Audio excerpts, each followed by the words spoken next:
This is our amphitheater stage. So we are live streaming this demonstration. So for those of you who are watching at home, welcome. And we'd like to introduce Mark Matthews. He's going to be making some beautiful spheres for you today. How about a big round of applause? Mark already made some beautiful spheres this morning with some air entrapments.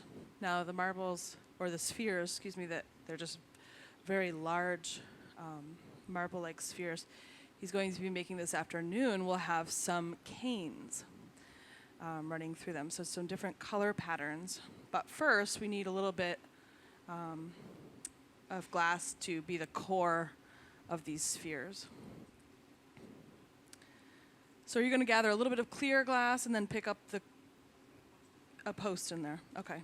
So we have clear glass in our furnace, and it's not the same type of glass that Mark uses. I'm not sure if he made these canes at the studio or his studio at home in Ohio, but it's not the same type of glass.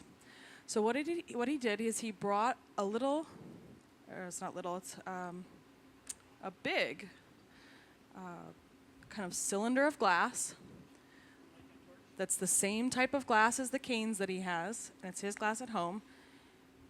And he's going to use that as the core. So this gather that he just took out of the furnace, it's not going to be a part of the piece, so we don't have to worry about compatibility with his glass and our glass.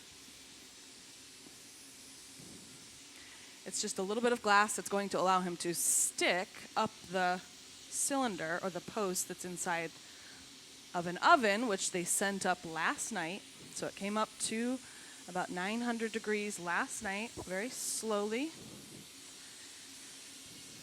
And right now it's about 1,030 degrees. So it's very hot. You can't take room temperature glass and put it into the oven that's 2,000 degrees, or the glass will go through thermal shock and it will explode and it will break. So you have to warm the glass up slowly to around 1,000 degrees in order to introduce it into that 2,100 degree heat.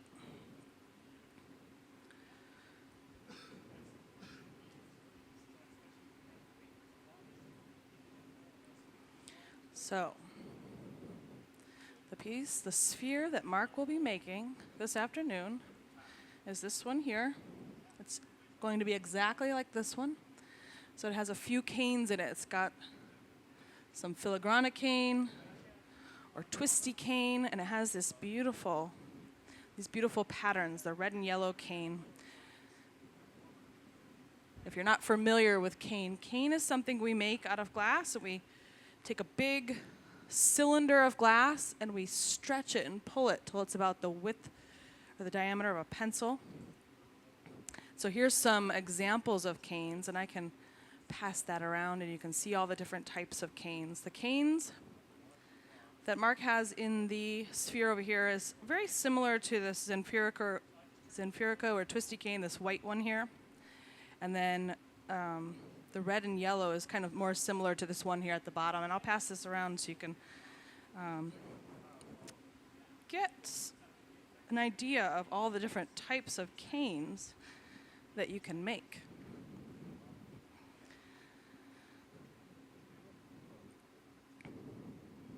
So we use these so you can just pass these around. Use these to create beautiful patterns in the glass. And so you'll find that a lot in the glass that's in the museum's collection, the Italian cane, Italian pieces. So Mark's just gathered another bit of that clear glass.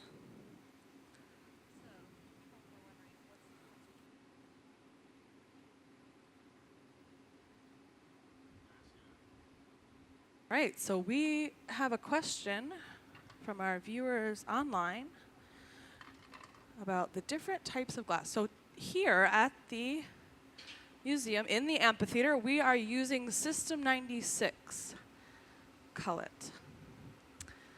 So Mark, the glass you brought from home, the canes and this is over at the studio, so spruce pine. So Mark made the canes and the the post over at the studio where they are using spruce pine batch. So they're both soda lime glass. But we want to make sure that when you make a piece, you want to use all the same type of glass. So we don't want to pick up the canes that are the spruce pine batch and mix it with our... Yeah, Mark says it's a pretty severe fitting, so it has to really fit in there well because we're going to push these two glasses together. And I don't know if the fact that it's solid has anything to do with the thickness. The canes will be the surface of the object. So if we had the core as the System 96 and the outside or the surface as that spruce pine, there might be some sort of compatibility issue. The other question was, what reds and yellows do you use? We've got Reichenbach yellow, and we've got Gaffer reds, and we've got Reichenbach 91 lapis blue. It's deeper, blacker than the Cougar. Okay. Reichenbach yellow, Gaffer red. And so there's a handful of companies that make color. Reichenbach, Gaffer, Kugler. So you can go online and order all of these colors, and they're all meant to be compatible with a 96 COE. So the spruce pine and the System 96, they're both COE 96. Coefficient of expansion is 96. Some of you who fuse glass might work with a coefficient of expansion or a COE of 90. So all different types of glass have different COEs or coefficients of expansion. So all the color companies, they have designed and made these colors to be compatible with the COE 96. So you could use the Kugler color, the Reichenbach color, or the Gaffer color. And these color companies have perfected these colors. And so you might prefer, so all the different companies, they all may make a copper blue, but you might prefer one copper blue over the other. And so it's all personal preference, which you like to use. And so he's using a red and a yellow from two different companies, which is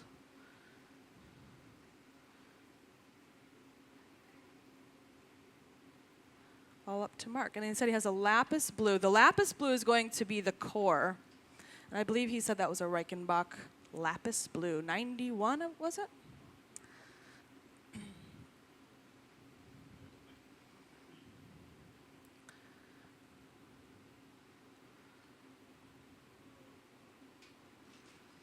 So he's getting this post just right. He wants it to match up with he's got a caliper reading of the diameter of the post of the lapis blue center of the marble or sphere.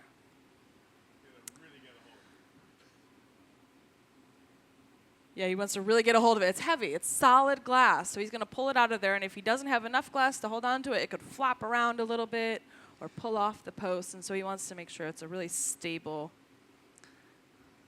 base. He's also going to have to work on this post for a while. He's going to pick up some canes on the exterior of the post.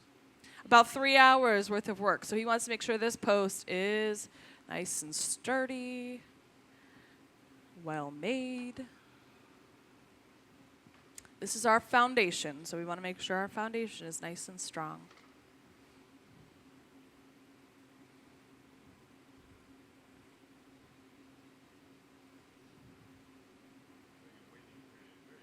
Yeah, so we'll take questions from anyone in the crowd, anyone who's watching at home. We like to have fun here so we can answer any questions that you like to have. George Kennard's going to be assisting Mark this afternoon. And we have a camera man right down here on the floor who's going to be zooming in on all the action. So you're going to get some really nice shots, as well as we have two camera woman and cameraman capturing all the action.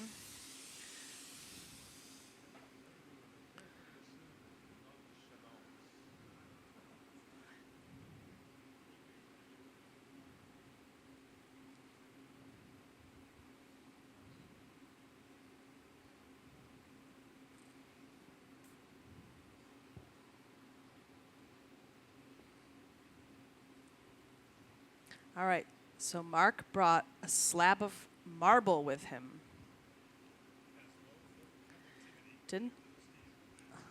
Yeah, low thermal conductivity. He said he always travels with a slab of marble. He's going to make marbles on a slab of marble. This marble here, marver, this is our marver. It's made of steel. And the old marvers used to be made of marble. So the old glass makers, before they used steel, they would have used marble. Now the French word for marble kind of sounds a little like marver. And so we now call this just a marver. But he's going to use a marble marver.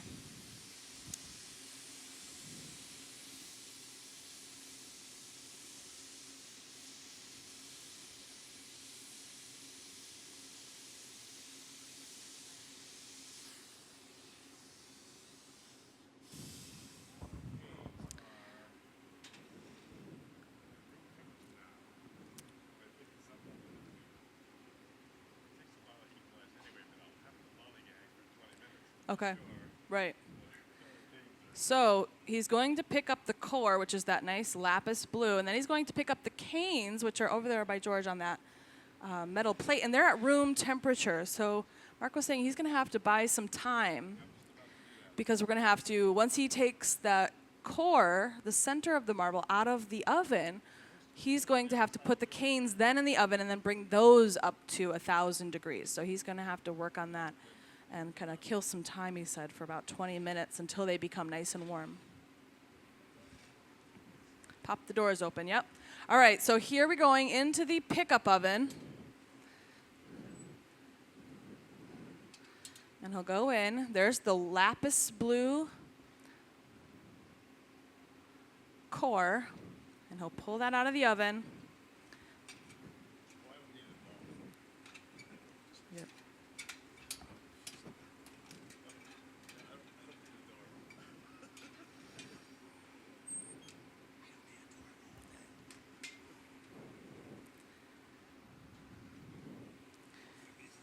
And then into the oven.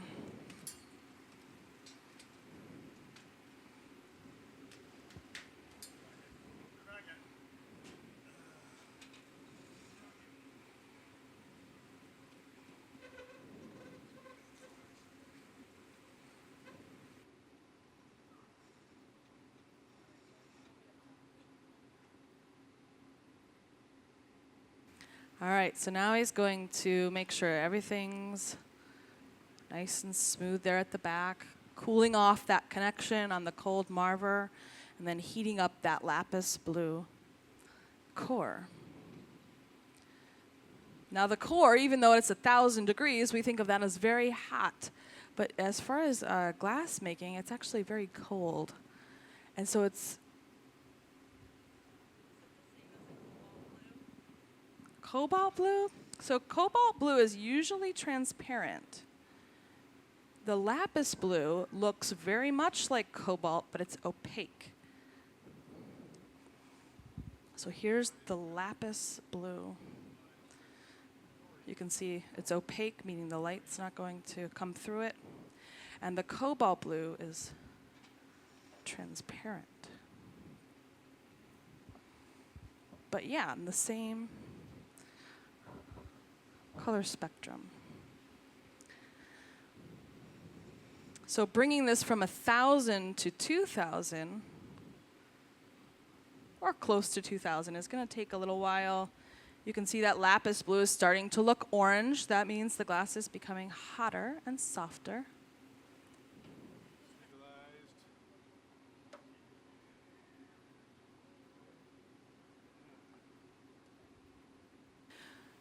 So we have another question. What was the temperature difference between the post that he just picked up the post that was on the pipe and the lapis slug that he picked up?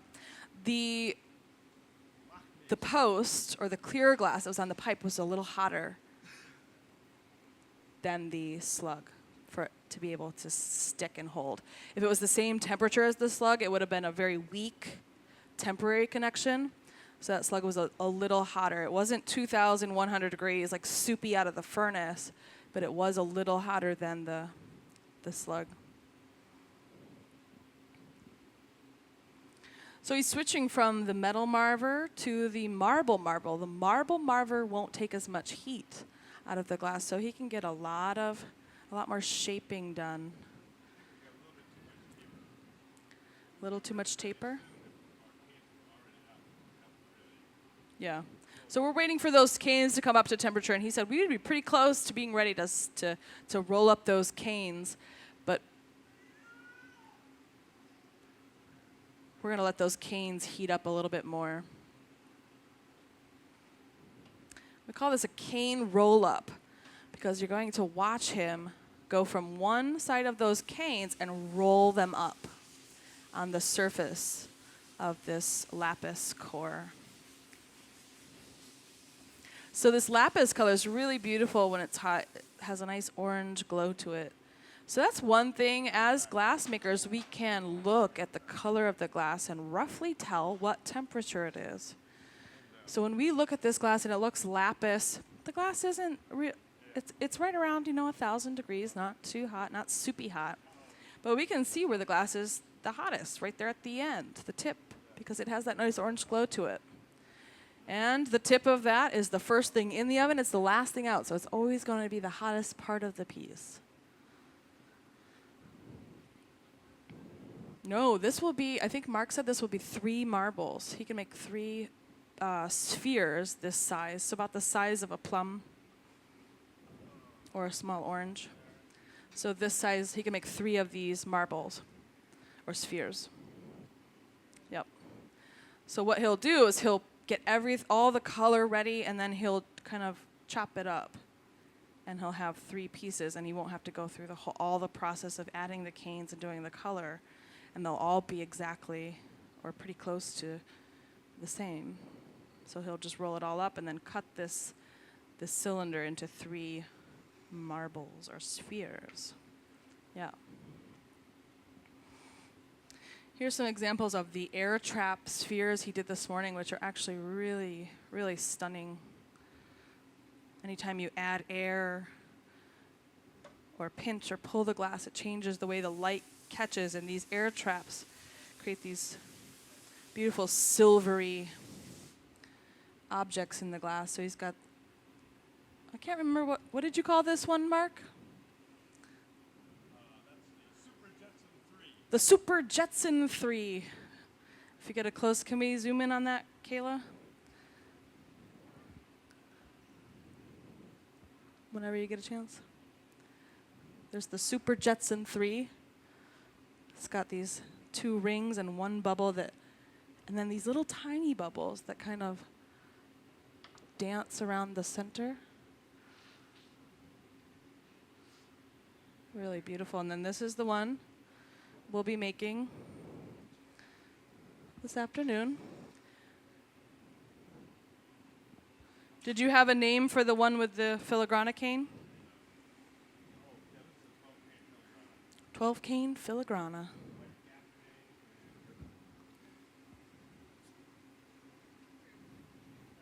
The reheating oven is kept right around, it changes. Let's see what it's at. So some glass blowers like to keep it down around 1900. Right now we're running right around 2100. You can take it right up to 2300 degrees. So if you're making maybe some goblets or something really thin and delicate, you might want to turn it down a little bit.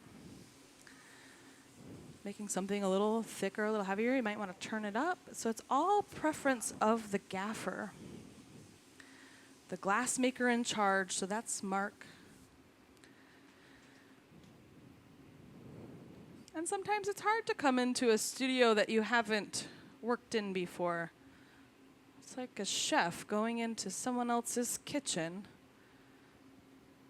You have to take some time to get used to it, even the equipment. You brought your own tools, Mark, right? Brought some of his own tools, so he's used to his own tools.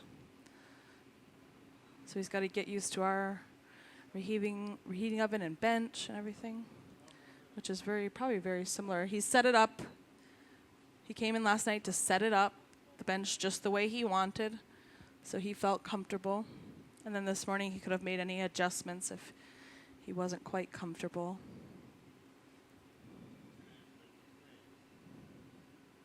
So he's just thinking about how much work is already into this piece. 2 days on the canes.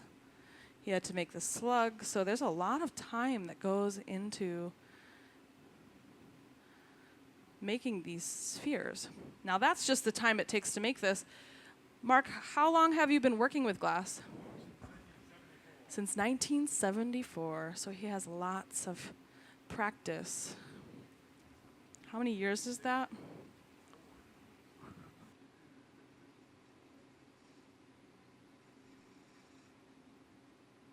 "43 years, right?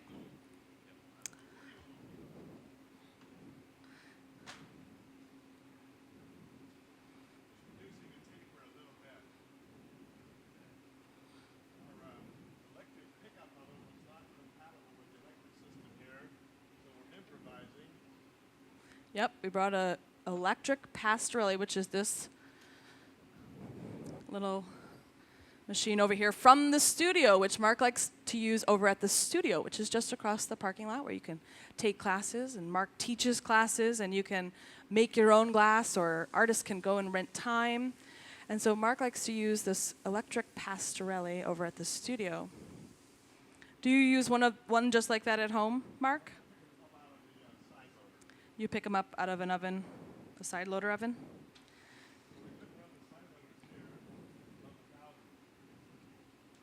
Yeah, so he wants it to come up to 1,000. Our annealers, they have a set point where they don't go over 1,000 over here. But the plug, this is a 420 plug? We don't have that plug over here, so we couldn't use that electric Pastorelli from the studio. So we have to improvise and use our top loading pickup oven. And that's why we're killing a little time here. He's going to reduce the taper on that shape.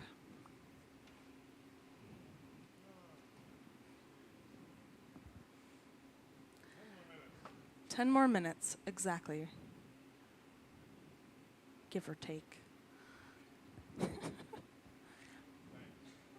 Got a nice crowd here in the amphitheater. We've got lots of people up in the upper seating. These are some of the nicest seats, I think, because you can look right down at what the glass. You'll be able to even see right down in the oven. Did you know that? Yep. What's that? That's why you sat here. Perfect. And when we built the amphitheater, we wanted everyone to have an awesome view. And so there's not a bad seat in the house. Even if you're sitting way up in the back, we've got these camera shots that will zoom you right in the action. Or you could sit right above the reheating oven or the glory hole and feel the heat rising up.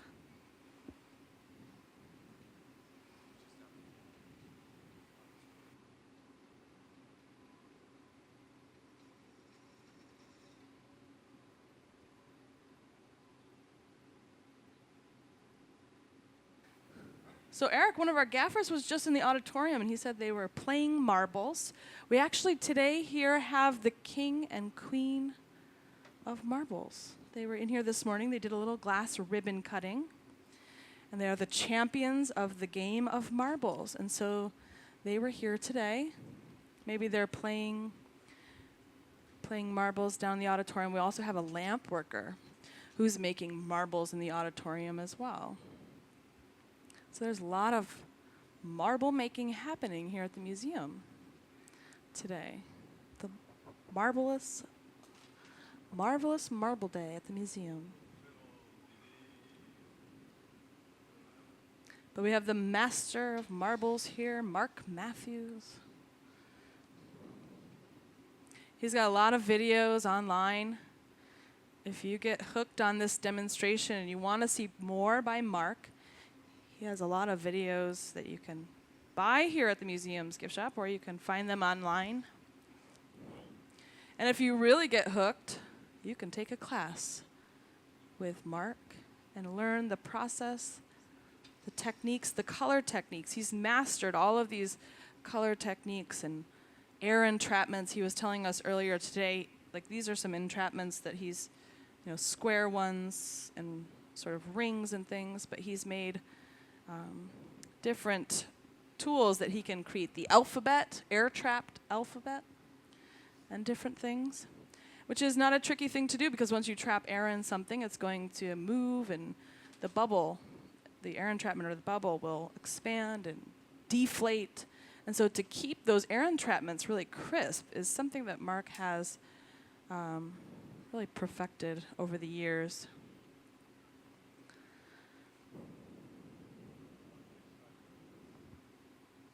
He's going to give it a few more minutes, let those canes really... So what we're doing is we're letting these canes that were at room temperature in this pickup oven soak up the heat. We want them to be really hot so when he picks them up, they don't crack or break.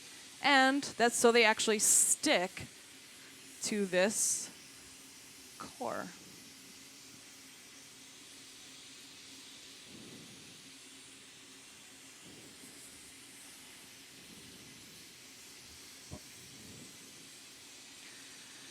Has anyone ever taken a class from Mark in the audience here at the studio? Yeah, do you want to answer? Anyone have a question for Mark? He's got some time to kill. We have 5 minutes. Anybody? Yeah? Why does he keep cooling it down and heating it up? Good question. So we have to wait 10 minutes for this cane to heat up. And if he sat out here for 10 minutes with this glass, it would crack and break. Yep. So what he's doing is flash heats. He's never letting that get real cold or letting the outside cool faster than the inside. He wants it all to kind of stay at an even temperature. So he has to keep warming up the outside because the center is still very hot. Yes. Yeah, so it's a tricky thing here. He's also keeping that little bit of glass that's on the pipe that he's heating right now. That's called the moil. He's heating that, so that is the only thing holding this glass on the pipe. And if that gets too cold and starts to pop apart, we won't have anything to hold the glass. So he wants to keep everything nice and warm. Any other questions? Yeah.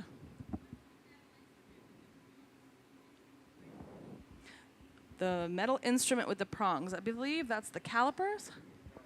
The calipers. So this is a caliper. It'll just he can set it to a certain length, and he's measuring the diameter of that core so that he can roll up those canes evenly. So he's measured the canes, and he knows exactly the size that will pick up those canes really evenly. So as he heats it and shapes it, he keeps checking to make sure that it's still that size so that those canes will roll up really nicely. Yep. Yeah.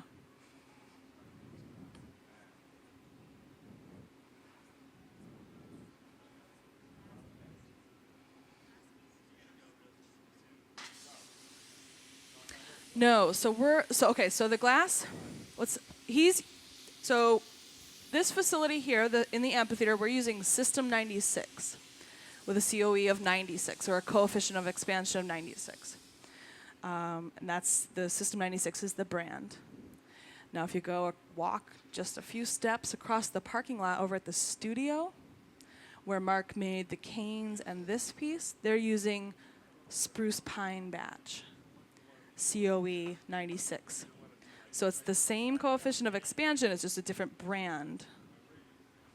So it's all soda lime glass. So you had asked if it was borosilicate glass, which is a different type of glass. So it's the System 96 and the spruce pine are both soda lime glass. They have the same coefficient of expansion, but it's a different recipe. And so it's not compatible. This is the exciting part. Mm-hmm.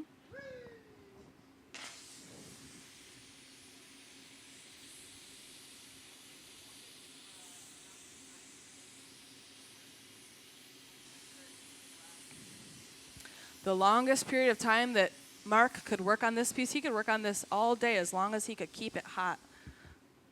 So if he could work from 8 in the morning till 9 o'clock at night as long as he was able to keep that core temperature up and keep the glass nice and hot.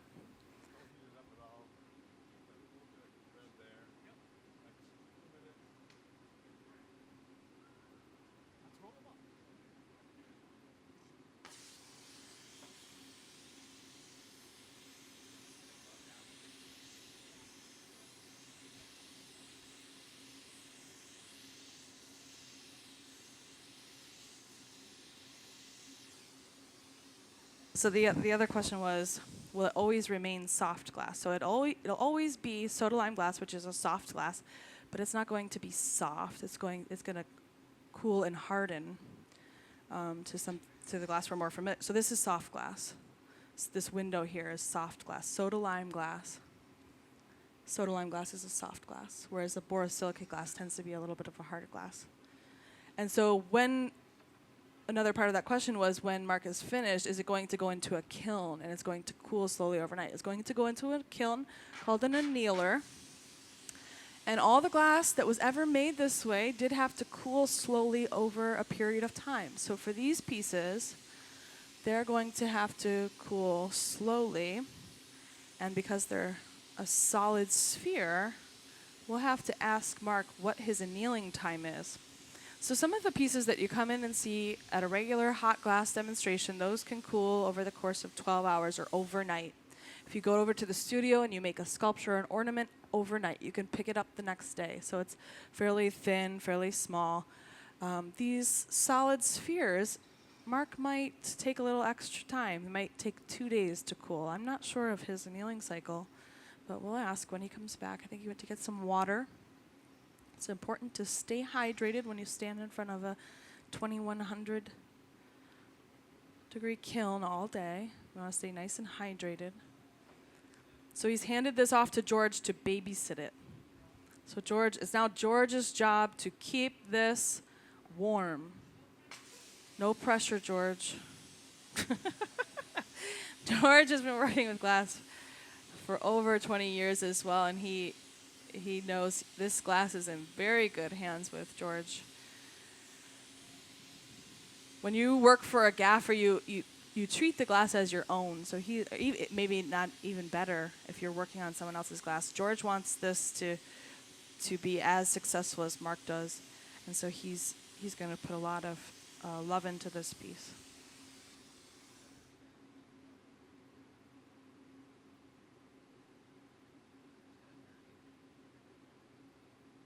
So the other question was, is there a reason why someone would want to use spruce pine or System 96?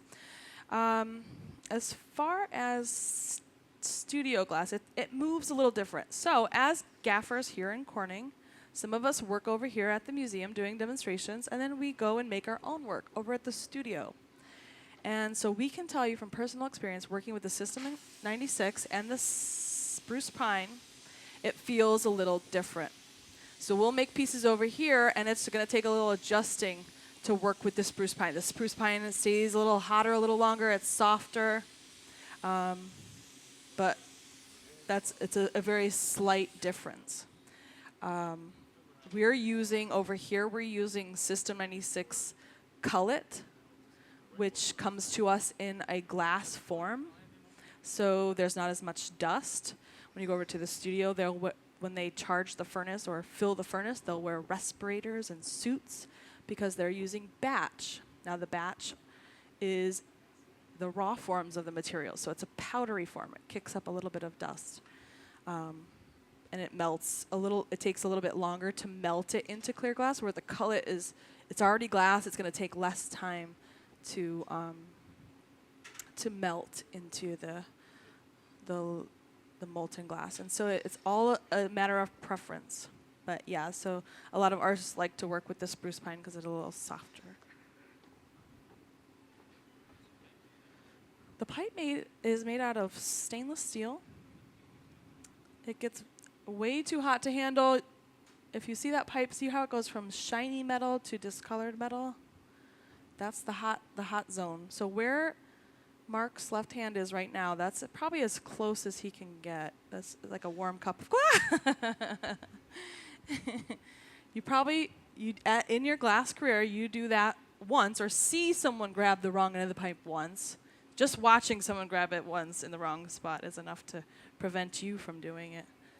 Yeah, you only make that mistake once.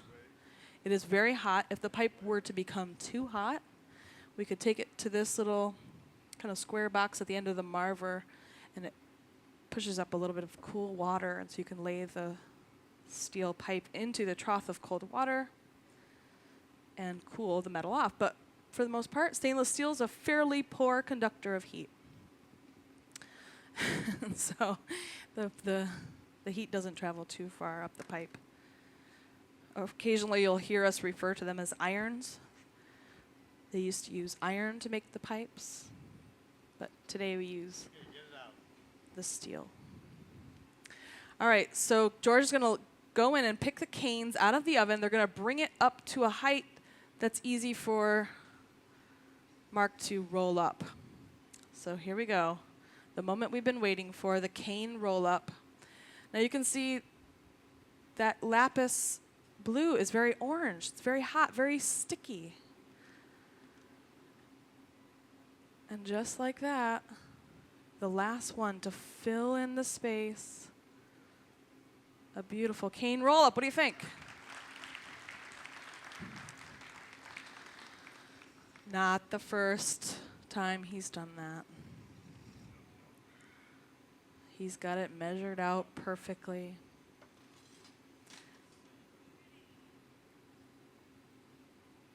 And now he's going to start to squeeze them together. And it's tricky working with glass because we're constantly fighting gravity. So you can see that glass flopping around. So he's going to have to work in a way where he lets it fall off center, and as he's working, let it fall back on center.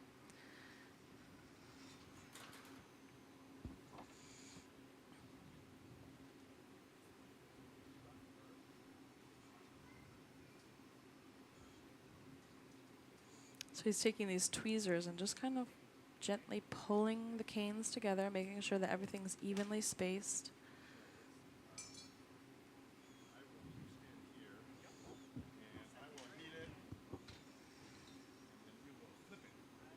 This is our view from inside of the oven.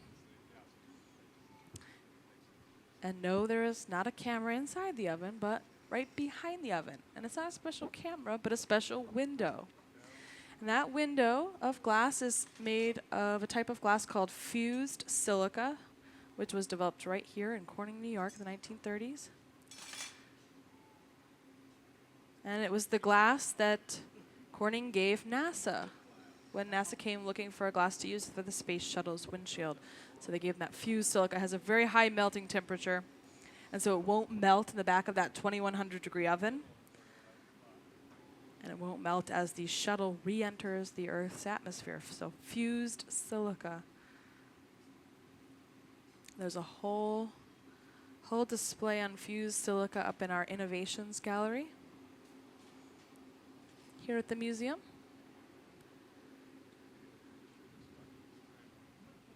But it allows us to see what's going on inside this oven, which is a really unique view that you don't get to see everywhere.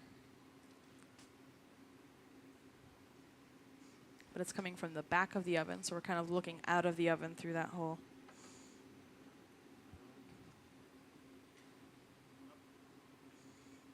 So he's using a set of steel tools called taglioles, or tags for short.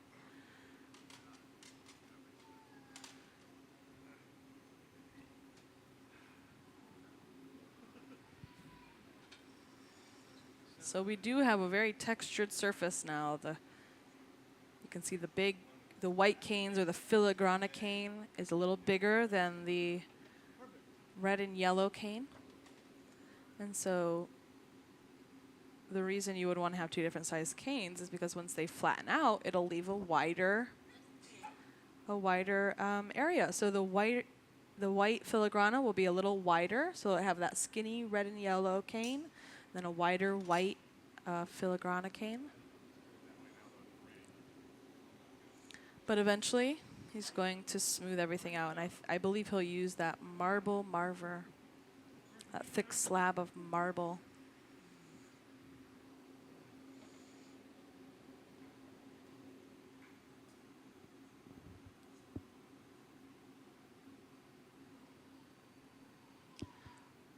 So making sure everything's running nice and straight, in line.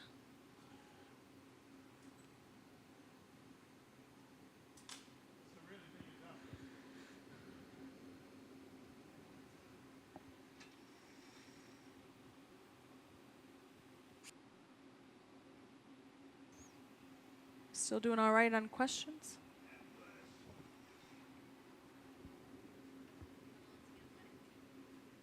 Oh yeah, Mark's back now.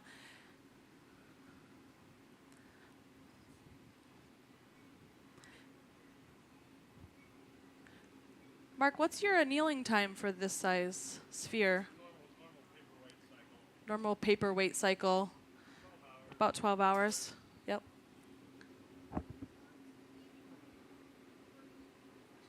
Oh yeah. What kind of team do you work with at home in your studio?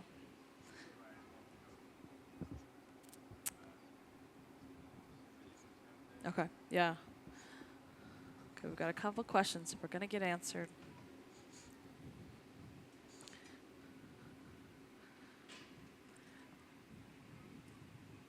I'll answer the weight question now. We'll get that question when Mark's not so focused on the cane. So the question was, what's the weight of the glass on the end of the pipe now? So this is all solid glass, so it is pretty heavy, and the fact that it's moving around adds a little weight. So it's going to feel a lot heavier. I would say he's probably got about 5, 6, maybe 10 pounds of glass there. Yeah, so it's heavy. More like 5. About 5 pounds, Mark says. But it might feel a little heavier because it is moving around and he's not carrying it close to his center of gravity. He's carrying it on the end of a 4-foot pole, and so it's going to always feel a little heavier. Having to keep it turning as it's moving makes it feel a little heavier. So I know working on something like this for 3 hours or so, you'll feel it in your forearms by the end of the 3 hours, keeping that turning.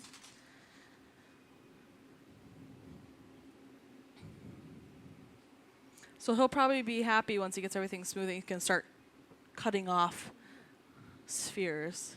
It'll feel a little bit lighter and a little bit lighter the more he works with it. He does have a little extra off the end, so he's going to close that off. Once he gets that off, that little extra bit on the end, that'll feel a little lighter as well.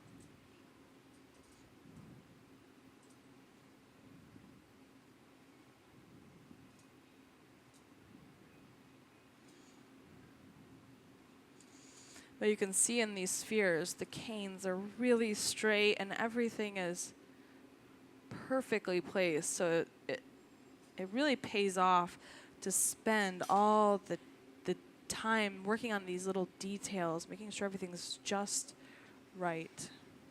And he does an excellent job of keeping these straight. The whole time he's working, he's going to have to keep this pipe turning.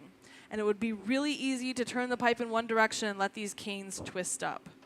But to keep them straight, running through this piece, is actually really difficult. He has to turn evenly in both directions, making sure that these canes stay nice and straight.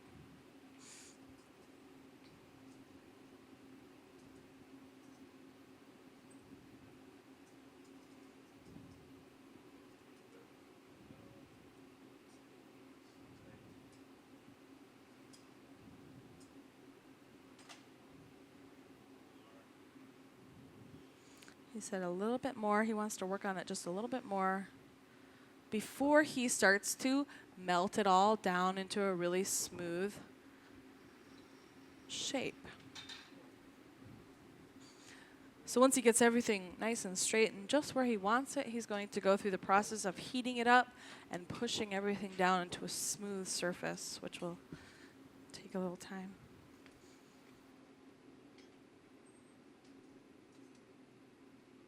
Normal to have that little extra bit on the end? It sure is, yeah. Yeah, he wants these, he wants the connection to be really clean, so you always need something to cut off, to bring all those canes together to a really, like if I could show you, if we showed you, I'll have a zoom in on that sphere on the table. The canes come together to this really nice point, and if you didn't have that area to grab and you would squeeze it and cut it off, they wouldn't all come together in a nice point like that.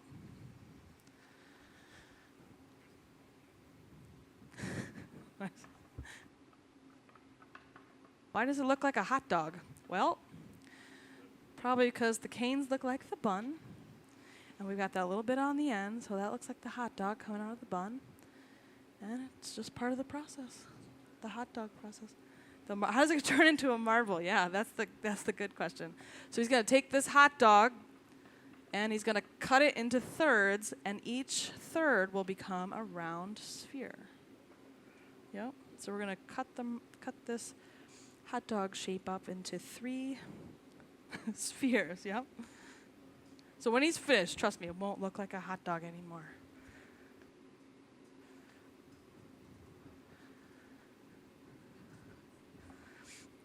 Yeah. His glasses. I believe he's wearing a set of didymium glasses with a purple lens, so when he uses the torch, so he doesn't, when he uses that hot torch, if you go up and see the flame working demonstration, you'll notice that they have this sort of purple glass that reduces allows you to see the flame directly, because the flame's so bright and hot that if you were to look at it directly, you wouldn't actually be able to see what's going on. So that purple lens will, when he's using that hot torch, it allows him to see what's going on through that bright flame. Yep. And they have a couple sets of lenses, so if he was probably using something a little brighter, he could actually flip the other lens down and have more like a welding. It's the same type of glass on the shield there.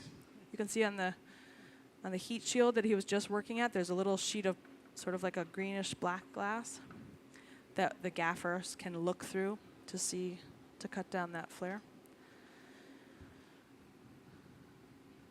It's okay for us to look into the oven, and it's okay for you to look into the oven. We have a safety team here that's really, really good, and they bring in someone, and they have them.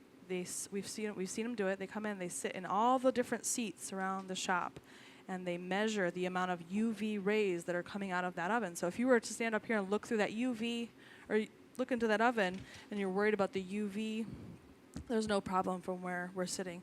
We wear safety glasses with a little bit of UV protection, because when you're right up there, there is a little bit of, but our safety glasses are UV. A little bit of UV protection. So yeah, but no, everything is nice and safe. So when we look into these ovens, you don't really need the purple lens or the didymium lens. Sometimes you do if it's more like 2300. Right now we're working around 2100, so it's not so bad. But if you bump that oven up to like more of a white heat, you might need a darker lens. Mm-hmm. The longest amount of time he's worked on a project. I'm going to have to ask Mark about that one.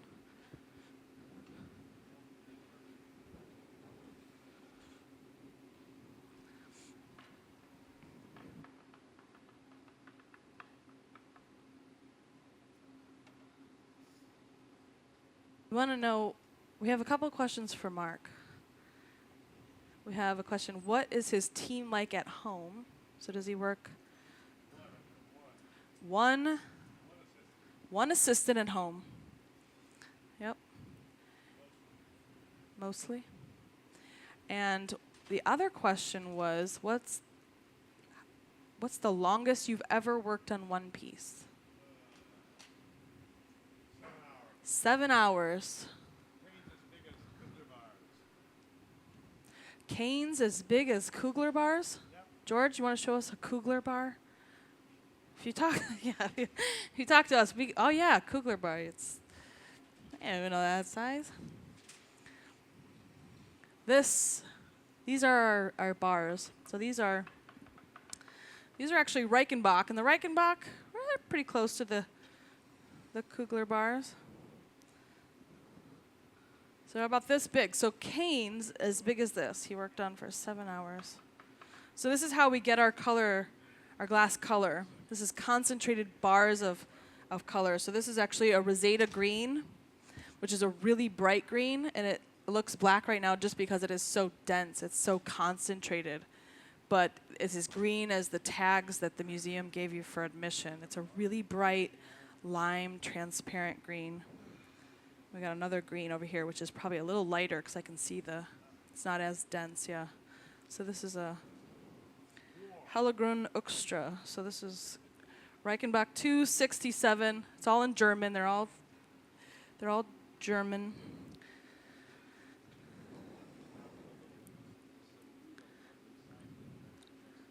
German colors.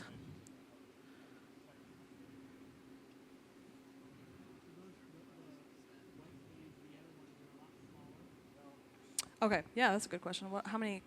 So this is a kilo. This is about a kilo of color. And if we were going to make the canes that he's working with, we'd probably chop off about a quarter kilo.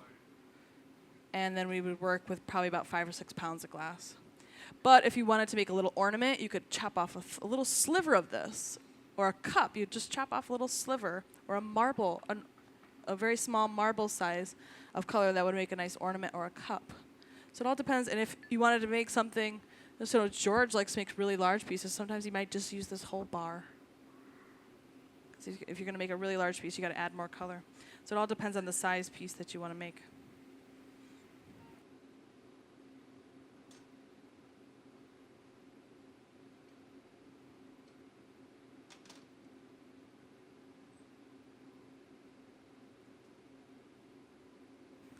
All right, we have another question from Mark.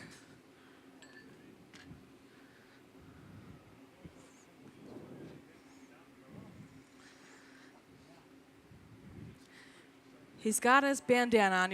He's gonna start to sweat at this point. Spending so much time in the reheating oven, and you're standing right in front of that oven, you're gonna start to perspire. And so he puts on this bandana. He's ready to go to brave the heat.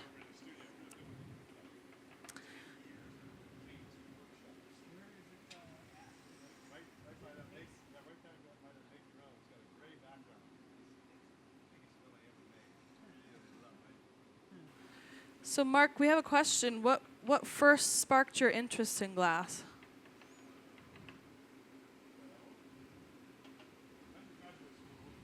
Undergraduate school? Mm-hmm.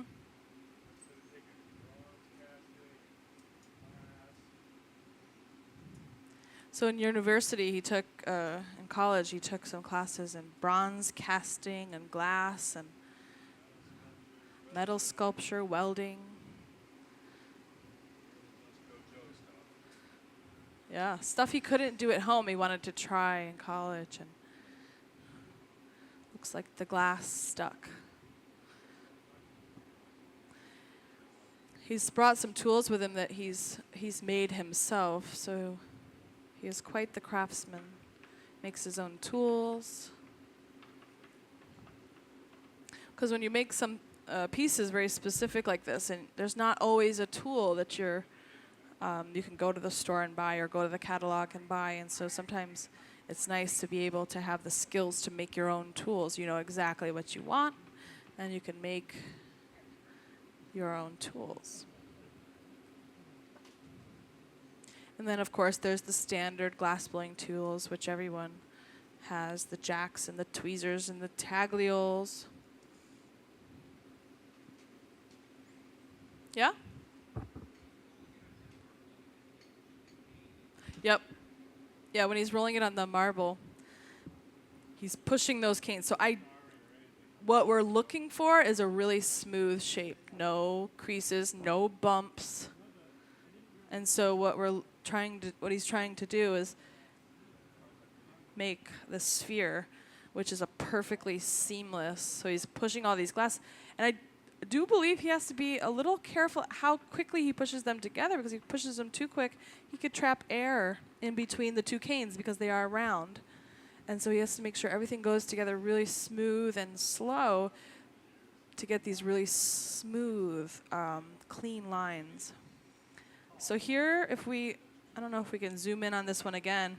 Back to the question of, does he need that little spot on the end that where the canes aren't perfect? If you zoom in on this little marble here, you can see how nicely those canes come together. Kayla, are we able to get a shot of this marble here on the table? From above?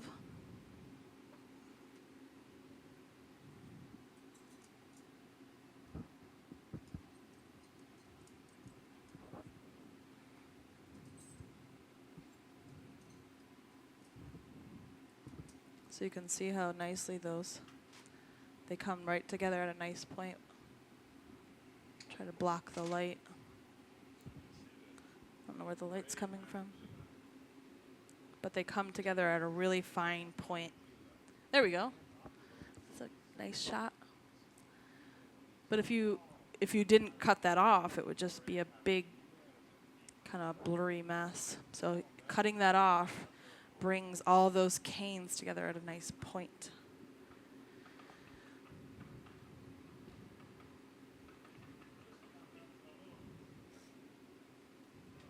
So he said he's got the little ones. He's just about ready. The little ones are kind of all melted in. It's those big ones, the big white ones that are a little thicker. So you can see it's a big thick white one, a little skinny red one, big thick white one. Mark does have some spheres in the museum's gift shop if anyone wanted to get a closer look at those, or maybe even take a piece home with you today. Museum usually carries a beautiful collection of marks. Or even if you wanted to just go get a good look at some other varieties or styles. Yeah.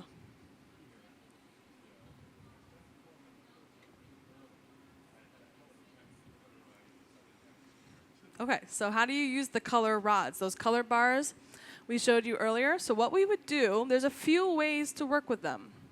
But usually so you can chop them up. So we would we have a little color bar chopper here, and we would cut off a small piece. So say like this. So let's say I wanted to make a piece, and I'm going to get ready. I'm going to take this little piece, and I'm going to put it into a color box, or this oven over here called a garage.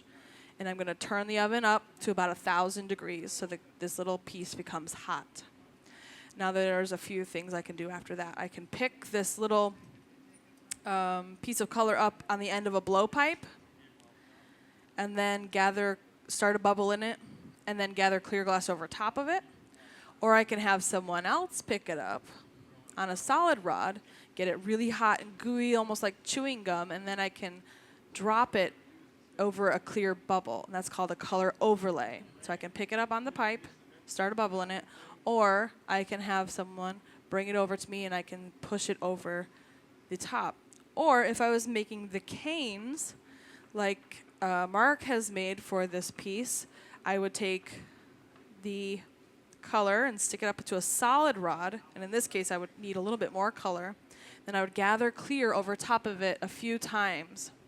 And that way I would have a lot of clear and then just one little line of color going down the center, and I would pull it and stretch it. But as far as throwing this into the furnace and mixing it all together, we'd need a lot more color bar than that. If we were going to melt, if we wanted to tint the whole furnace one color, we'd actually throw the metal oxides and salts right into the furnace and then mix that together. And so we wouldn't actually use we only use the color bar if we want to just add it to a little bit of clear glass. But as far as tinting this and mixing it, but yeah, great question. Yeah.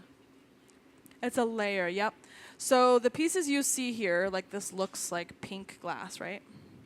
If I dropped this and then we examined the shard, you would see clear, a very thin line of color, and then a little bit of clear on the other end, because this has just a little thin layer of clear. Yep. Now, these pieces over here, these were made from our color pot, which is the smaller furnace over here. This is all solid color. So if I dropped this one and broke it, it would all be copper blue. So we put the copper, you could put the copper oxide right in the furnace, and it would tint the whole furnace. Yep. Question?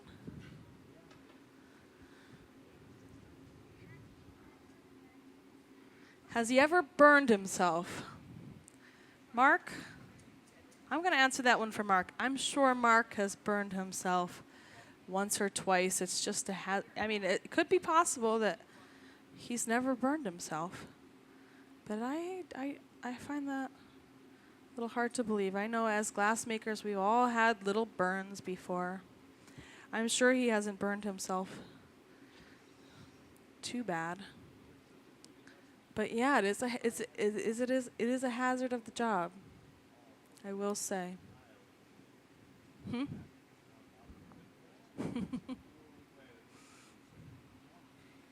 Question?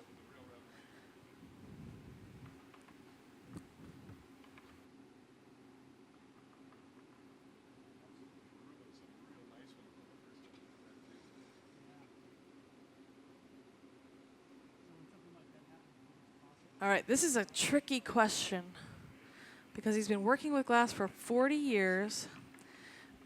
Mark, we have another question for you, if that's all right.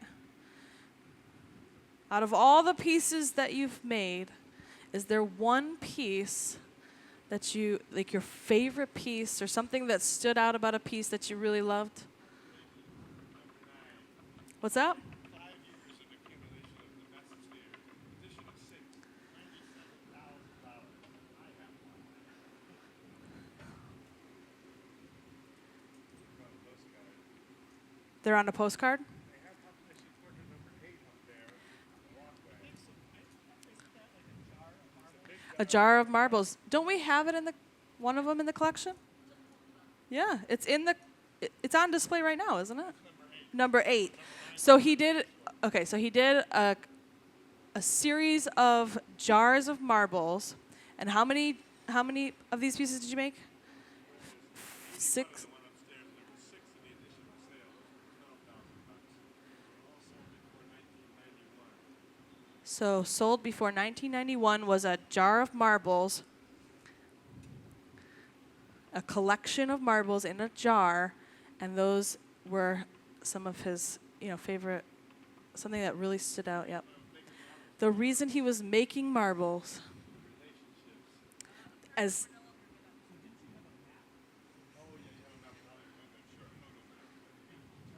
yeah, he liked the relationship of all the different marbles, how they came together. And he said number 8 of that series is up.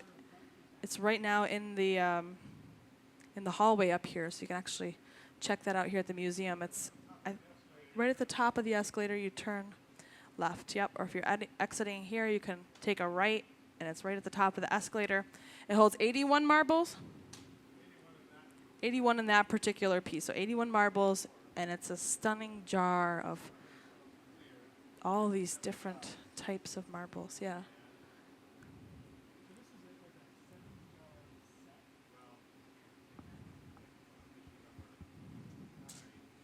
Yeah?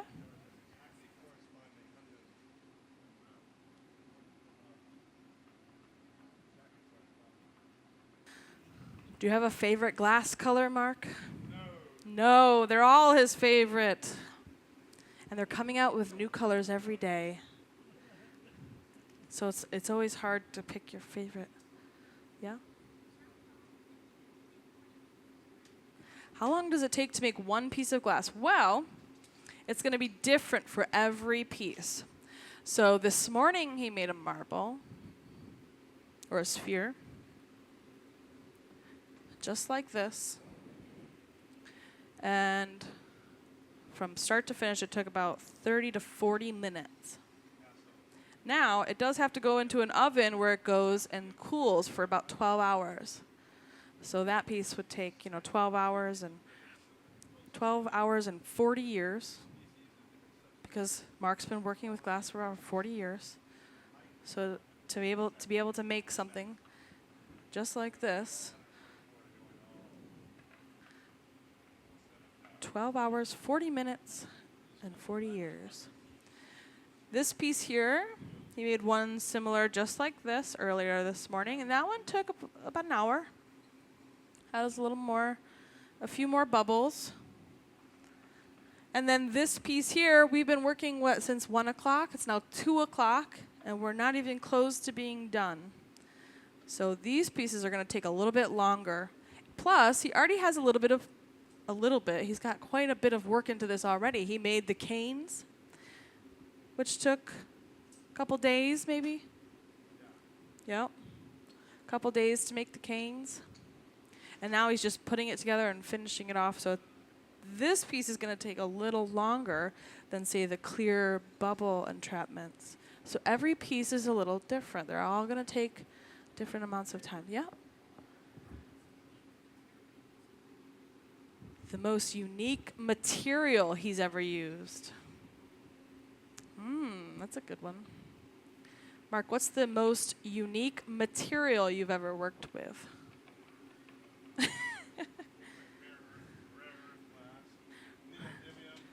Neodymium glass? Yeah. Erbium pink. Erbium pink. Actually, he has a he said he had a neodymium sphere in the uranium glass. Yeah.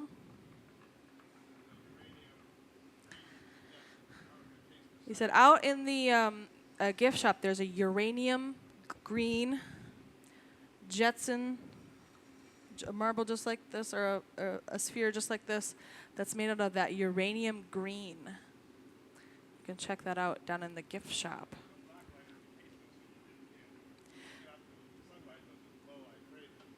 Yeah, so he said if you had a black light in the glass market and you held that uranium glass under it, it would glow like crazy.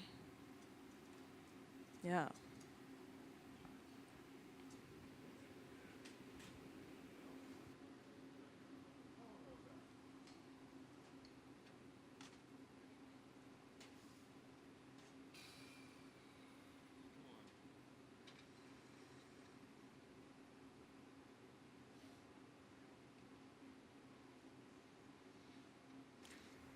I'm going to give Catherine a break. How about a big round of applause for Catherine?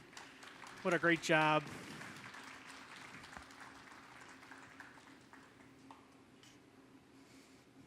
Yeah, so believe it or not, we're just getting started. Yeah, most of the pieces that we make here at the Hot Glass Show, usually in the afternoons, we do regular demonstrations. Has anybody been here to see our regular demonstration? Quite a few people, yeah. So we take, 15, 20 minutes to make a piece and narrate the process from the beginning to the end. This is a little bit different demonstration. I mean, especially if you're into watching marbles or something made very specific, this is the demonstration to watch. So you can see how carefully he's been heating this. And maybe one thing that you don't really notice is how he turns the iron. He wants to keep these stripes straight on the mass of glass. And if he's turning one way, that rotation is going to twist it up. So he's twisting one way for 3 or 4 turns, and then he'll flip it around and turn back the other way. So if it starts to twist, it'll kind of untwist it. Another thing, too, that I notice is that in this marble, you can see they're not touching. So the white stripes in the cane with the red and the yellow stripes, there's a separation between that. So this is one reason why it's so important to heat this so many times. If he wanted to, he could have come out of the pickup box, picked up all those canes, and then just heated it for 10 minutes, get it really hot, and just melted it down. But then they overlap, there's no separation, and you would see that.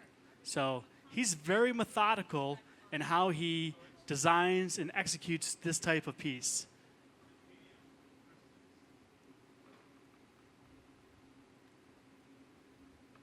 We like to say that it's almost also like cooking in somebody else's kitchen. So Mark has worked here one other time, and when he worked here, I think it was 2 years ago, we made a giant clear bowl with a band of glass around it that he twisted together to make a pattern. So it was totally different than this. So Mark makes all sorts of stuff.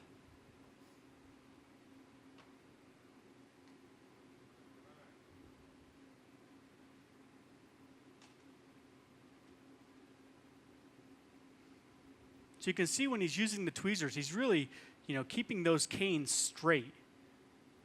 The small ones heat much faster than the larger white canes. And when Mark pulled those white stripes or those white canes, we passed around a little tablet that shows you the type of canes that we use. And he used a specific type of color called Duro white. And that's a very stiff color. So when he stretched that cane of glass, he probably pulled it the length of, I would say, probably here to the garage on the other side of the studio. So when you are pulling those stripes, you pull them pretty far. And the trick is to make sure that when you pull it, that you get an even stripe, so he can chop all those up to the right length and then the right diameter. So he's not going to put a large white stripe and a small white stripe together. He wants those to look very evenly. Now, the design where the white cane and the yellow and the red cane, he specifically designed that so the red and the yellow are much smaller. So when we pick these up, we have a plate.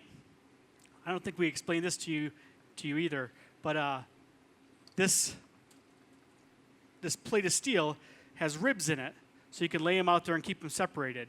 But then, to raise it up where he could meet, where the thick white stripe and the red and the yellow stripe would touch the hot glass together, he built these little bars, or like little lifts, so he laid the smaller ones in between. And he put this one out here on the end just to make sure that he would have enough gap space. So he rolled up all of those stripes together, and then he looked at it, and he flipped it over and just picked up that last one right in the middle. And he told me that normally he rolls them up, especially in his studio where he's really used to working with all of the tools that he has there and his own equipment, that he would have just laid those all out together and just rolled them right up. He said it goes much faster, and you can, you're already much farther ahead because everything is straight and even. So those first, few reheats, he spent time pushing those canes together to get the separation perfectly, so it's all the same.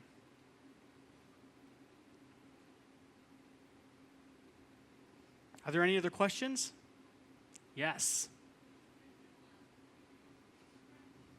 How do we stretch it? That's a good question. So when we start with the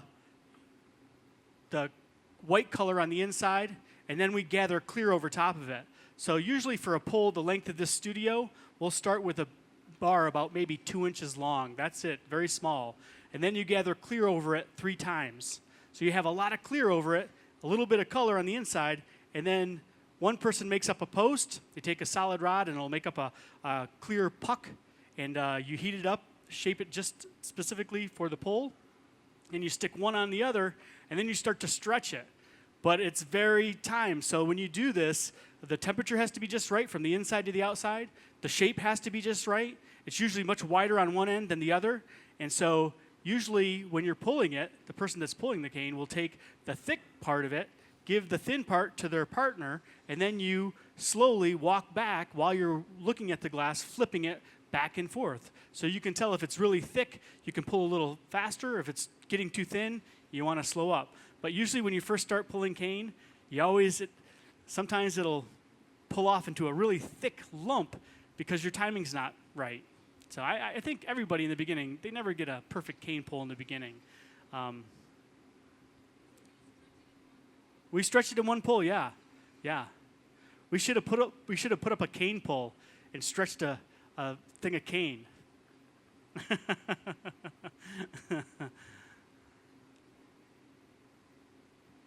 Yeah, so Mark has a lot of preparation in just the canes that he's using to decorate these marbles. And he's very specific in how he does it. He's got it all worked out. Yeah.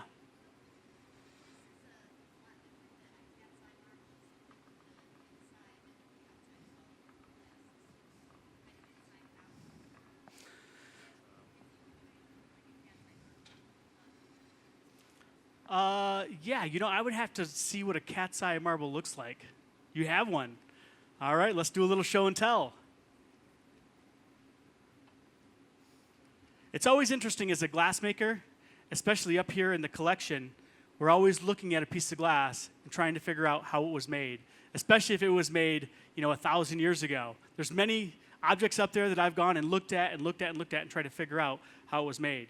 Yeah, this one definitely has the 3 slices of color on the inside, and it was picked up on the second to last layer. I can see there's clear over top of it. So it was probably made in the same way, where it was like added the color, big gather of clear, stretched out, and then a bunch of them made off the same plug.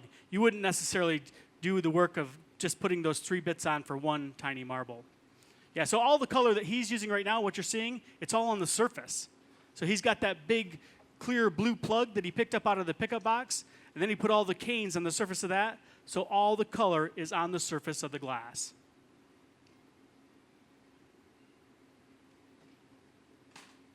Has anybody seen the DVD that Mark has, the Masterclass series? Yeah, I'd encourage all of you to check it out. He makes a beautiful series of marbles. They're all related to animals and animal skins, where he actually made, it's called a grawl. So he would pick up patterns of color, usually 2 layers, maybe even more than that, and then he would carve through them the blank, like the blue plug that you saw him pick up out of the oven. He would have that, and he would sandblast through the surface of it to get the pattern of the animal that he wanted to make the marble out of. And then it was actually a part of a piece of sculpture. It was like the backbone of an animal, and each marble sat on the backbone, and it went from the smallest to the largest being a giraffe.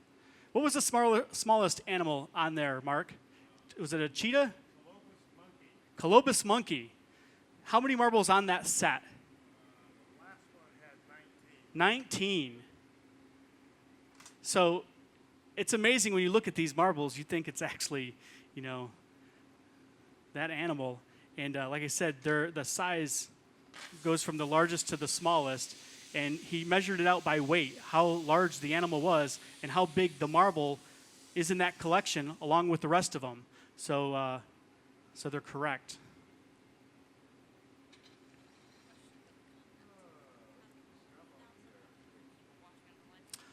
So Amanda said, we have 1,100 people watching on the live stream. No pressure, Mark. No pressure.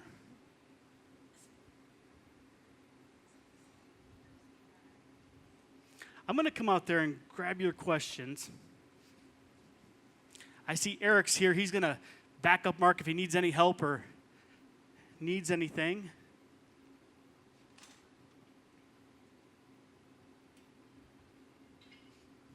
I really love the camera shots. I mean, you can really get a close-up view of those 80-inch monitors. It's great.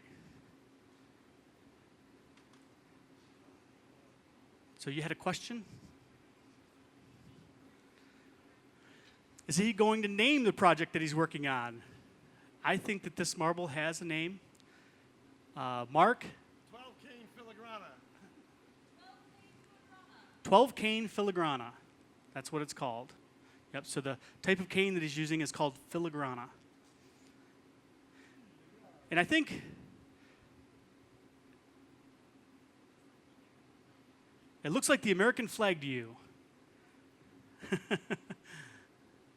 Yeah, I don't know if we can get a real close-up view. Maybe when Mark comes back, we'll have Brad get a real close-up shot of what that looks like. And there's also a marble, a cold marble over there on the towel that we can get a close-up view too. Everything looks differently when it's hot. So right now, the piece is probably about 1,600 degrees, and the colors look totally different.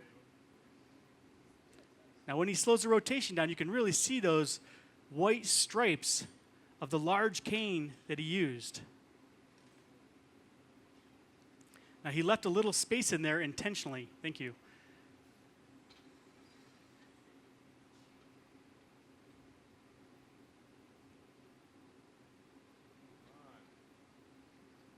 Yeah. When something's broken, can that glass be reused? Well, if it's clear glass, and it's the same type of glass that we're using, it's 100% recyclable.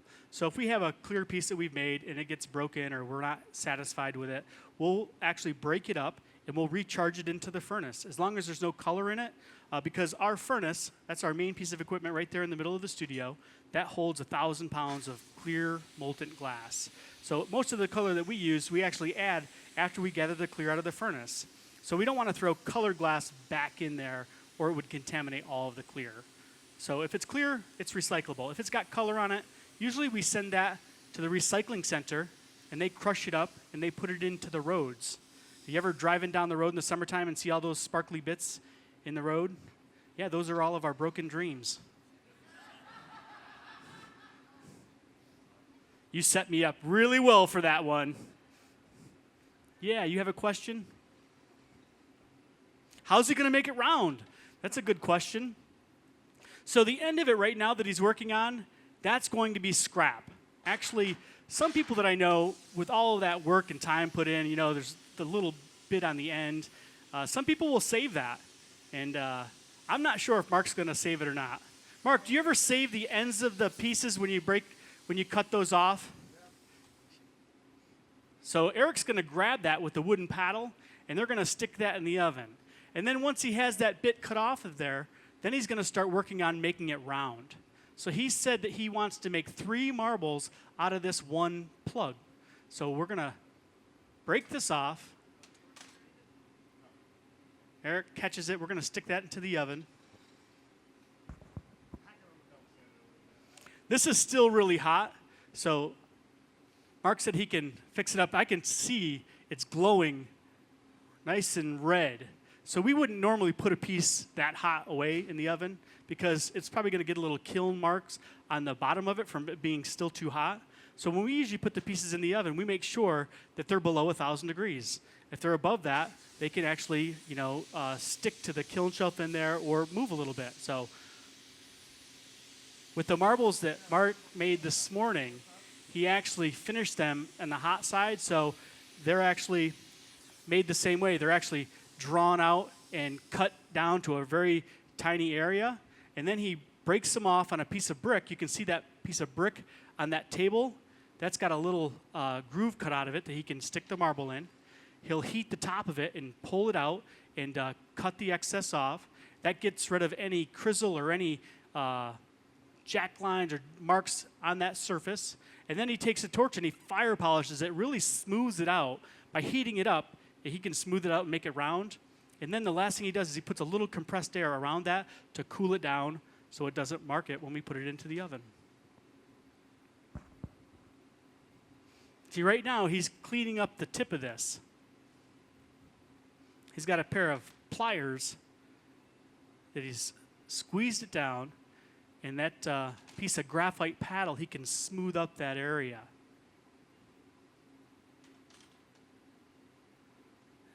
Now you can see, or you can hear that the surface is smooth.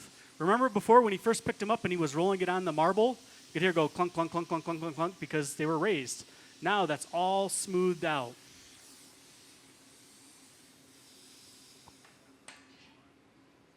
You can see he uses a little handheld torch quite a bit because he can specifically heat a certain area on the piece of glass. He can really just heat that area and pull it and trim it. The termination points on these marbles that he's making, the spheres, they come to a really beautiful termination point. So like if he just crimped it down with the diamond shears and broke it off, you would see the clear glass in the center of it. He brings that whole pattern right to the end to a nice point.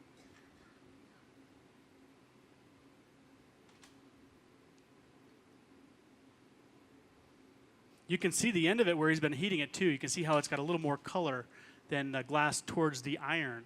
The glass on the iron is called the moil, and that clear glass is used just to hold the plug on the end. And you can see that's very, very clear, indicating the temperature of it. Occasionally he takes the torch and he heats up the moil also. If that starts to get too cold, what do you guys think will happen? It'll fall off. The first thing that'll happen, it'll crack and start to explode. And then it'll fall off. Usually by that time, when you see it start to crack, you're like putting the torch on there or putting it into the oven. Sometimes we'll do, it's called a moil wrap, where we'll take more hot glass out of the furnace and wrap it right around the moil. If you see it start to crack, by adding more hot glass, we'll heat that back up and keep it from falling off.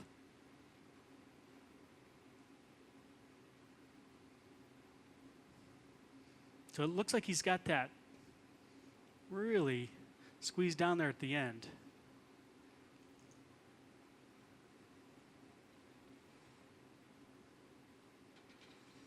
By looking at it, you can still see it's not perfectly smooth yet. When he starts to use the graphite shaping tools, that'll really round everything out perfectly.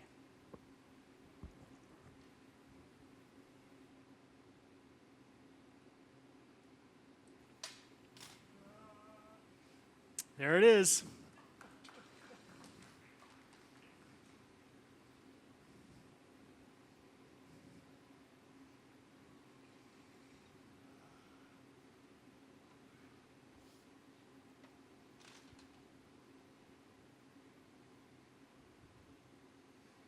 So he was talking earlier, and he said he was going to get 3 marbles off of this. So I'm sure he's spaced those out specifically to fill a certain size block that he has. Yes. Why does he use graphite tools instead of wooden tools? Well, we have wooden blocks. We have metal jacks. The graphite's a little more forgiving, and it doesn't scratch or leave material on it. So when you use the wooden tools, if the wood gets too dry, it'll start to stick to the surface and leave marks on it where the graphite won't.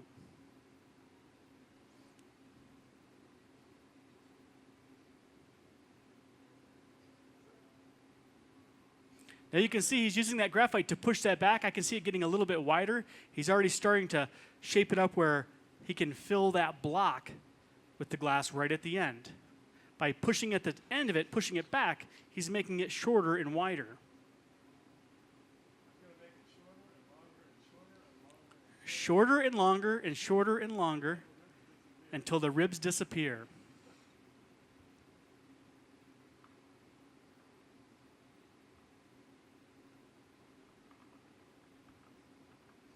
You can hear in the back, they're still a little raised. Yep, with a piece like this, you have to be very patient. You can't rush it. Like I said, if he wanted to, in the beginning, he could have just got it super hot and melted it all in, but it wouldn't have the same result. It would annihilate the detail.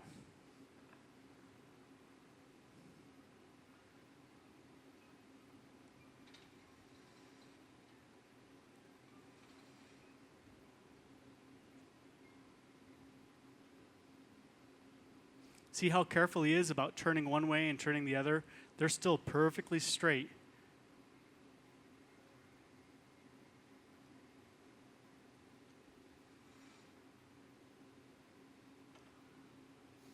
So has anybody played marbles in the auditorium today? See a couple kids? Yep, they have the game set up in there. It looked like a pretty good size circle that they were playing on. We had our opening ceremony this morning. We did a ribbon cutting to kick off the Marvelous Marble Day here at the museum. So we twisted up some cane, and we had the king and queen come and cut it with a pair of hedge trimmers. That was fun. Yeah. Precious metals. Yeah, a lot of the colors that we use have precious metals already in them, like gold ruby have gold chloride, cobalt oxide, iron oxide.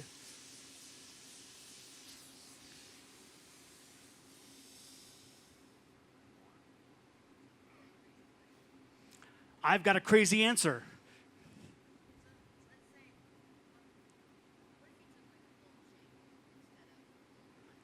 Yeah. Let's ask Mark. I'll wait till he's out of the reheating furnace. Hey, Mark, have you ever used any precious metal jewelry, gone into the wife's jewelry box and took out her favorite necklace and threw it in the glass? Never. Could you? It wouldn't work the same. They actually take the gold chloride and it's actually sprayed on the glass to make the gold ruby. So they don't like take a gold coin and throw it in the furnace. You wouldn't get the same results.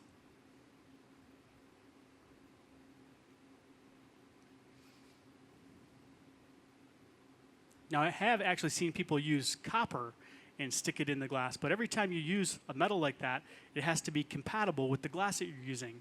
So I don't think copper is really truly compatible, but it's close enough where usually you don't get any big cracks.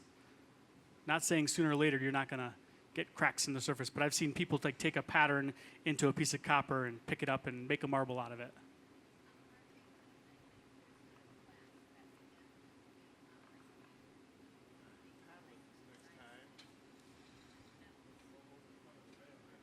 Huh.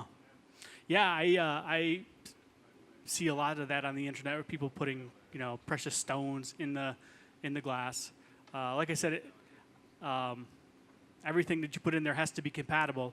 In the cooling process, if it's, shrinking too quicker than the glass itself, it's going to crack.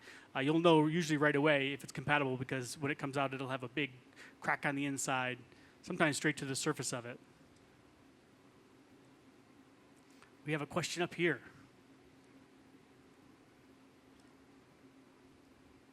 What colors is he using? What color does Russ make? Green. Iron oxide. Do you have an old rusty truck out in the parking lot we can take some rust off of? No.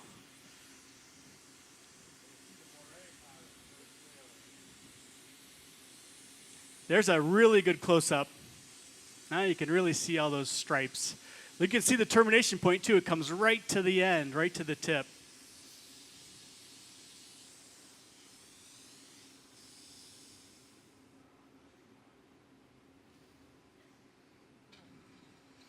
So you can see the canes don't cover all of that blue either, so that's going to end up being a little bit of waste, on both ends. You can see on the tip where you cut that off and on the backside where it's connected to the moil. He'll probably use, I bet you, almost all of this though.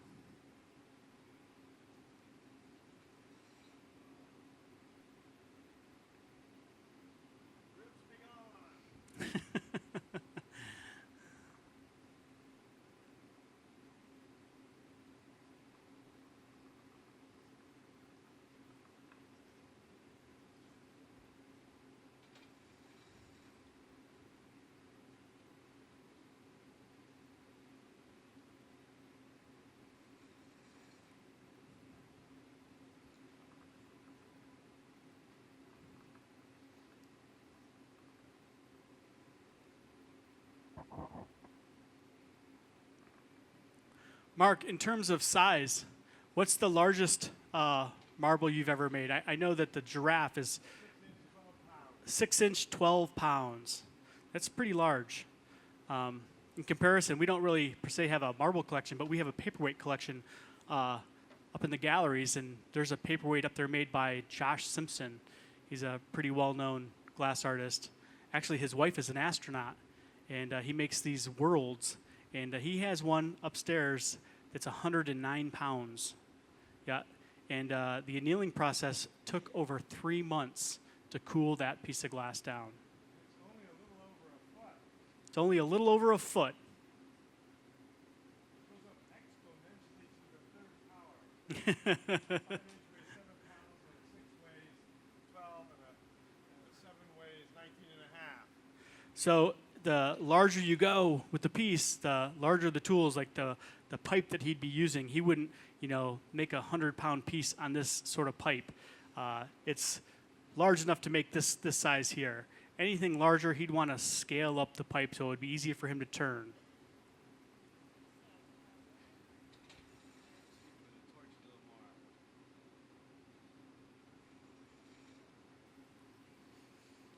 The question is, why not use the yoke to roll instead of going to the bench? Is that correct? Well, we have this rolling yoke that he's using to heat the plug of glass. And sometimes we'll make really long pieces where we'll use that rolling yoke. We can slide it all the way back. And usually when we're doing something like that, we'll set the shop up a little differently. We'll pull the bench all the way back. You can see these black stripes on the floor. Usually the bench would be back in that vicinity there. But that's his workbench. He's using the workbench because all of his tools are there. He's got his torch set up there. So, the yoke, using that, having the reheating furnace, is just to reheat the glass. You can really see where he's spot heating a certain area on the piece. You can see it starting to glow just by using that torch.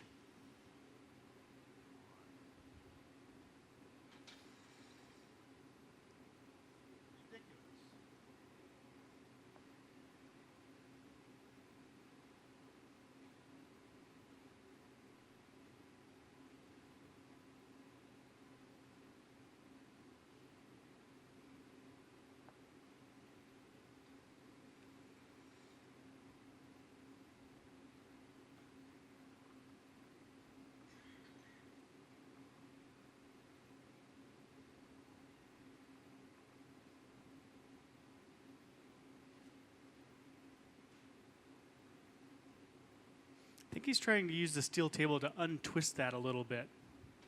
Do you have a question? How do we make glass? That's a good question. Well, do you want me to start from the beginning? All right, I'll start from the beginning. So we start by making the glass from the raw materials. The raw materials that we're using for our type of glass is silica sand, soda ash, and limestone. Those are the three main ingredients. Hold on, if you got a question, let me finish this first. One at a time. So then we take that and we throw it into our furnace and we cook that glass until it's nice and clean and clear in the morning. Then once we have a clean furnace full of glass, then we can start gathering the glass out of the furnace and making things out of it. Does that answer your question? All right.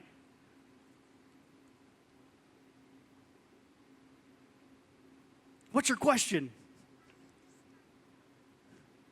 You want me to start from the beginning again? He wasn't paying attention. All right. Well, my kids never pay attention to me either. It's right over their head. Yep.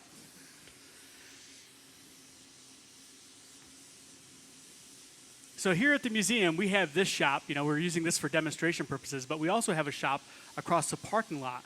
It's called the Studio of the Corning Museum of Glass. So we offer classes over there. Mark just taught a class last week. And in the winter and the summer, we have intensive classes that usually are a week long. Some special classes are 2 weeks long. But in the spring and in the fall, we offer a different kind of programming. So we offer some weekend classes, Saturday and Sunday, usually from 10 to 4. So you can come in and they'll have a paperweight class or a beginning glass blowing class where you can actually learn how to make a, kind of a wonky cup. I used to teach a lot of those classes, and people would come in and have the expectations of, learning how to make a straight-sided glass in a 2-day class. And we really teach right from the beginning to the end. So, we teach the gathering process. When Mark goes into the furnace to gather glass to make this stuff, that's a process that's really hard to learn. Learning how far to stick the iron into the glass. That glass is clear. You have to know what to look for to reach in there to learn how to gather.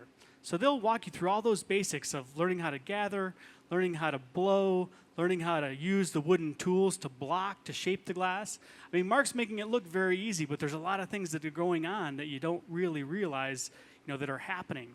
And so we offer that kind of programming in the spring and in the fall.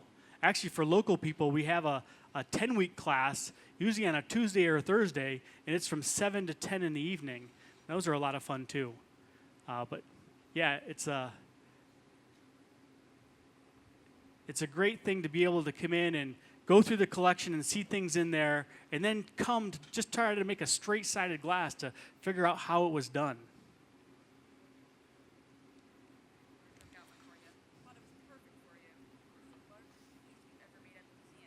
What's the largest piece we've ever made at the museum? Well, we worked with an artist named Albert Paley. Has anybody ever heard of Albert Paley? He's a metal sculptor from Rochester. So he's just up the road, but he makes metal sculptures that are, 6 and 7 stories tall. And we have a specialty artist residency at Corning Incorporated, and they choose an artist to come in and work with them, and I think that they let them use any type of glass that they've ever invented. So it's pretty special. And so Albert Paley was the first artist that did that residency that we worked with down here. And they used a special type of glass. They had a number for it. I'm not sure what the name of it is. But basically, they used to use it for sealing the metal TV tubes onto the glass tubes of the TV. So we melted a tank of that, and we made some pieces with Albert that were in excess of 125 pounds with the metal included. What is it? 7056. Brad remembers what it is. 7056, that's the number. So, it was pretty fun because he made, he had all these designs that he would design the glass to go with the metal. And like I said, some of those pieces were in excess of 125 pounds. We know that because we weighed them after they came out of the oven. And it took 3 guys to basically carry that around on the end of a pole. So actually the pole that Mark's using right now, that's a pretty standard pole. I'll show you one of the ones that we used for Albert Paley's piece.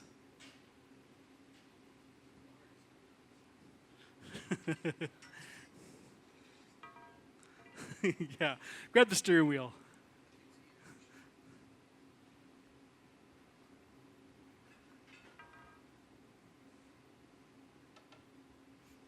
So this is the size that Mark's using right now, and this is the size that we put 125 pounds on.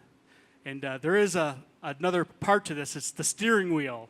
So you can put that on the end of it here, and we have a cart where you can actually use the steering wheel to turn it, because it's really hard to get enough grip to turn the piece there. So that's what you would use to make a piece in excess of that. There's a few studios around using this type of tool. Dale Chihuly, has anybody heard of his studio? Yeah, he's got one of these tools, another famous glass artist from Seattle.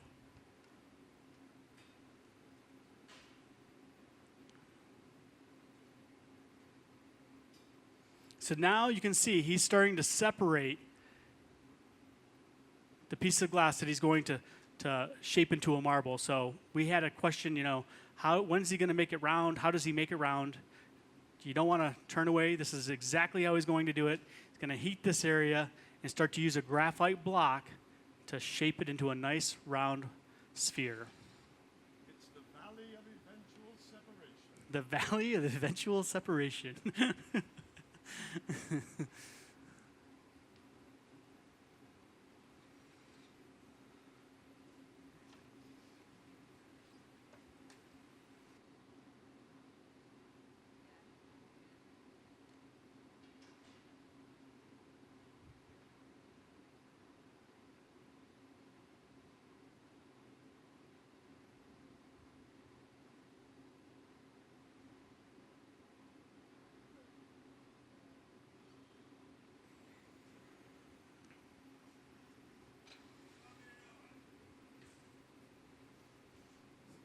So Caitlin, this is one of our glass artists from upstairs. Are you doing any special demonstrations up? Marbles all day. That's crazy. Last one is at 4 o'clock. I thought I saw in the schedule that somebody would be making a glass eye. You did that at 2 o'clock. I would like to see it. Look at that. Hey, it's a little small. Would you mind if we passed it around? And I'll pass this around if we promise that we're going to get this back, all right? So we're going to let your neighbor keep you honest, all right? We'll go right down the front row, and then we'll go to the next row and all the way back, okay? Does that sound fair? So Caitlin made this glass eye up in the innovation stage at 2 o'clock. It's amazing the things that you can make out of glass. All right. So I'm going to stop paying attention. Everybody else, you make sure that you keep your neighbor honest.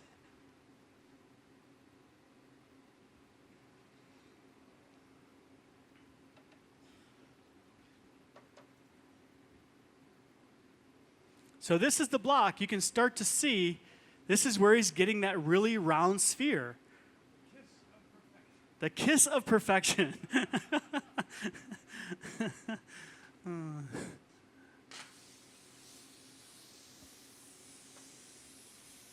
Again, he always goes back and pays attention to that moil, that clear glass that's holding it on the rod.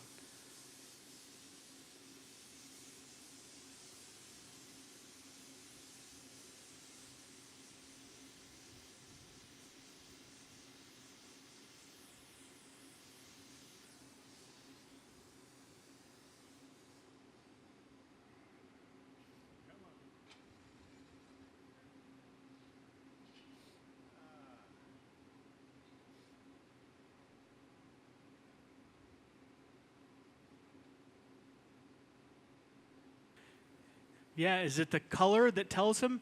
Yeah, when he comes back, you can really see where he's been heating it, where the temperature is where it's glowing orange. So you can really see that the end of it, how much, more orange color there is. Right, yeah, it's cooler. So it's the same color, out at the end. It's just that the temperature is making it look like a different color.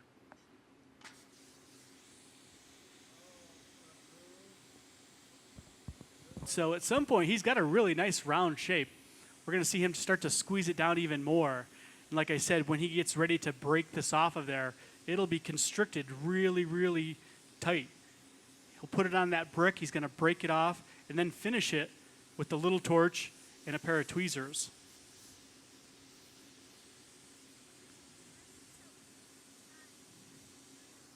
Why is it so pink at the front and not at the back?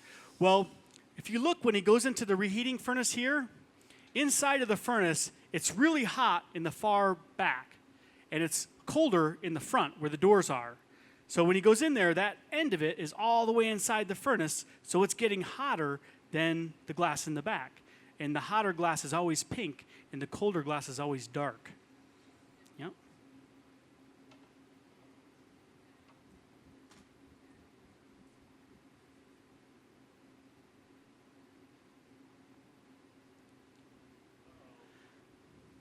They're turning the lights out, Mark. I think there might be a generator.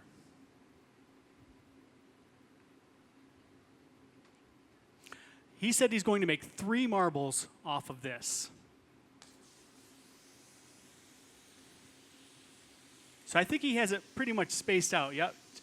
So right there's one, Caitlin. I think that's the same size that he's going to make off of this.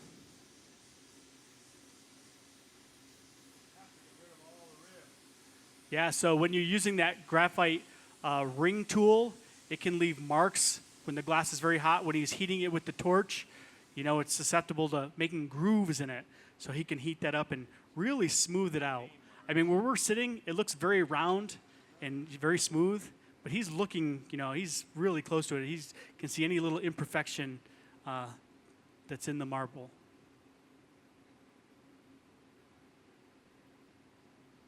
You can see, by looking at it from the front of the reheating furnace, how smooth the marble is. But look in the back, you can still see there's grooves from where it's not totally melted in yet.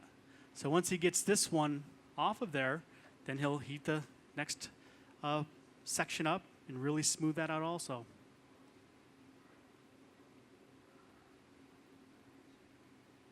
Yes. They will be all the same size because of that ring tool, how he's using it. And you can see he's got, on the left side of his bench, or on the right side, looking at the bench, he's got different sizes. But yeah, every marble would be the same size. Yep. I would say if you weighed them, maybe they'd be a little bit different weight, just from the end that he's pulling off, but for the most part, they're the same. By looking at them, you probably wouldn't be able to tell. Yes?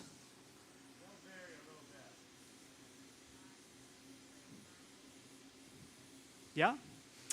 So Mark, he does have some marbles in the gift shop for purchase. Do they have the marble holders? I believe they come with a ring that'll hold the marble. Yep. You're welcome.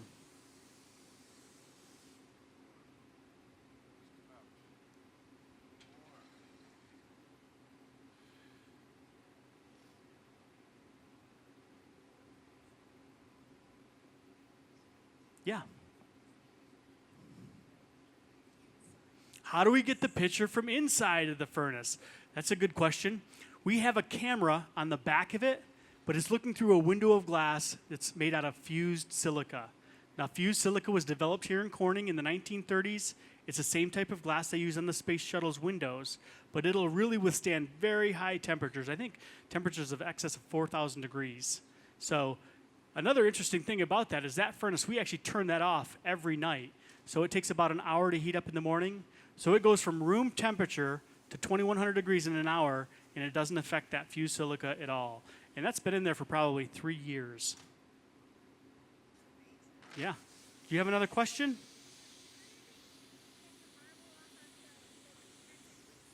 How is he going to get the marble off of here? You're going to have to watch and see. Yeah.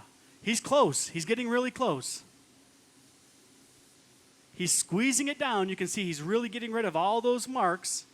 And when he's happy with it, then he's going to really crimp it down pretty tight. Now, he doesn't want to squeeze it down too quickly, especially if he still has to smooth up any marks, because the tighter it is, the easier it can break off. Now, I've seen like a really tight constriction on a piece, and somebody set it down a little too hard on the rail of the bench, and it'll break it free.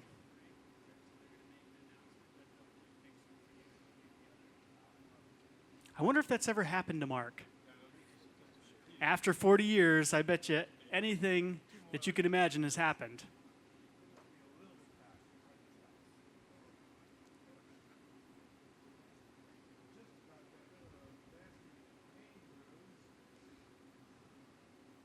So he said he's almost rid of those cane grooves.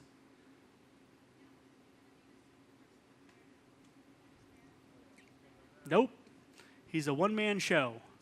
So he's got a brick set up there, and once he's ready to break it free, he's going to take a little file. He's got a little file that he's going to score the constriction, and then he's going to bring it over and just tap it off. After he taps it off, one of us will grab the pipe from him, and then he's going to work on rounding the top of it where it's connected to the piece.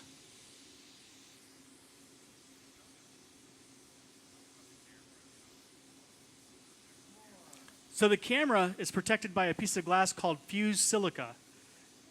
Yeah, the fused silica was developed here in Corning, and that's what's protecting it from the heat. So if you go, you can actually see it. If you come over here and you look in the oven, you can see the square cut out of the back and the piece of glass. Probably you folks here can see it real easily. Yep. So, the camera's sitting behind it, but it's got a shroud of metal over it, and it still gets really, really hot back there. We have an exhaust system that sucks all the hot air out from the furnace and the reheating furnace. So when we first put the camera in there, it was getting overheated. Just the electronics inside of it were getting too hot. So we put a blower on there that's got air coming in that's blowing on the camera to help cool it down also.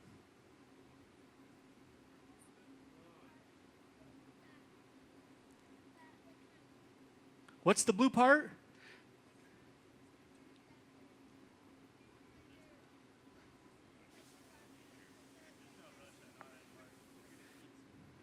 Do you mean on the pipe, the glass itself? What's the blue part? You can see a little bit of blue section where he's heating it right now with the torch. You see how he's heating that area? That blue part is the slug that he picked up in the beginning. So before he put the cane on here, I don't know, has anybody been here since the beginning? Yeah, so you guys remember him picking up that blue slug of glass, and then he heated it up, and then he rolled up all the canes. Well, the blue section is the slug that he had prepared before he even came here. Actually, last night, we got a phone call, and Mark wanted to put that in there and heat it up.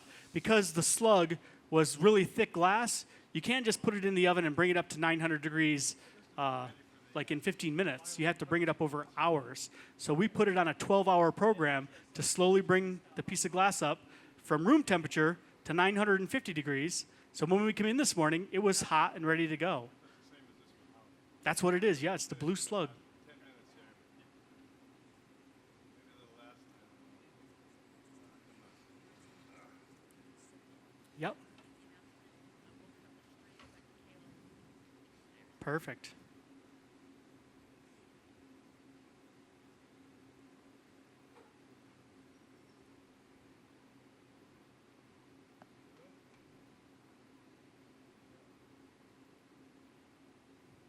It looks pretty cool just like that. There's something about looking at hot glass.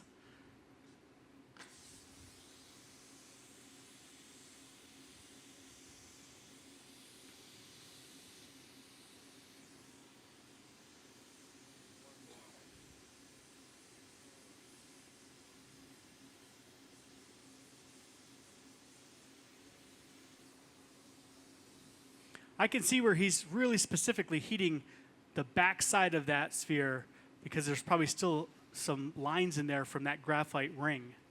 So he really wants to smooth all of that out before we break this off. Yeah. So our ovens here that we're using, we're using natural gas to heat our ovens. It's natural gas and forced air. You can use propane. Has anybody been upstairs to see the innovation stage, that hot glass show? That's an all-electric hot shop. So it's all run with electricity, and it does work a little differently than working down here. The electric reheating furnace that we have upstairs is a very soft heat. If you open the doors on it, it starts to lose heat pretty quickly, where our gas-fired ovens are really hot. So I'd say it's the difference of like making glass. It's like cooking, whether you're cooking on an electric range or a gas stove, you know? I mean, that it's a little different. But yeah, I'm not sure how much natural gas that we use every month, but I know it's quite a bit because we get a really nice Christmas card every year from Corning Natural Gas. Yeah. The final approach, we're almost landing. We're coming in.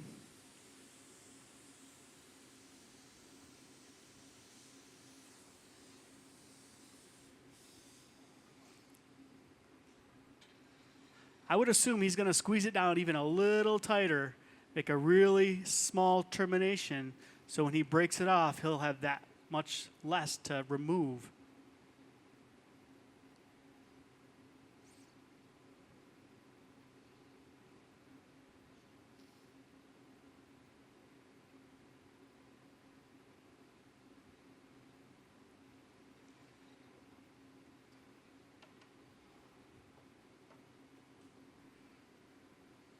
So there he's using the jacks, squeezing it down.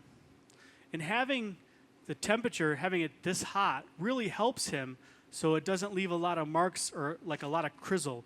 When you use those metal blades on the glass, when the glass starts to get a little colder and you still squeeze, it puts these little checks on the surface of the glass, and sometimes it'll leave a little bit of wax inside that crizzle.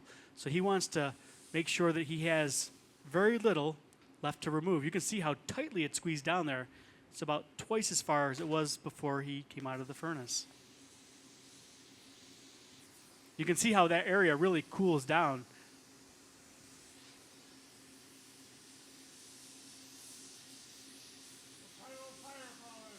This is called fire polishing. So he's using the heat to heat up the surface. If there's any cracks or anything wrong with it, it'll smooth them out. And this is the part where it makes me a little nervous because he takes that file, he puts a little water on it, and he scores it. And any slight little tap will break it off.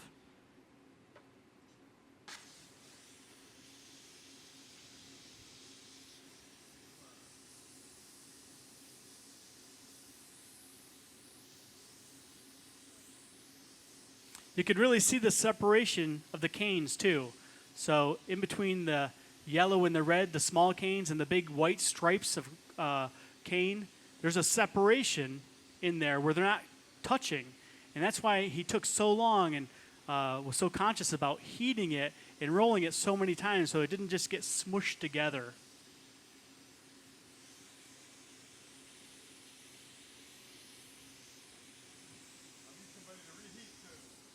All right, Catherine's right there. She's going to help you get a reheat.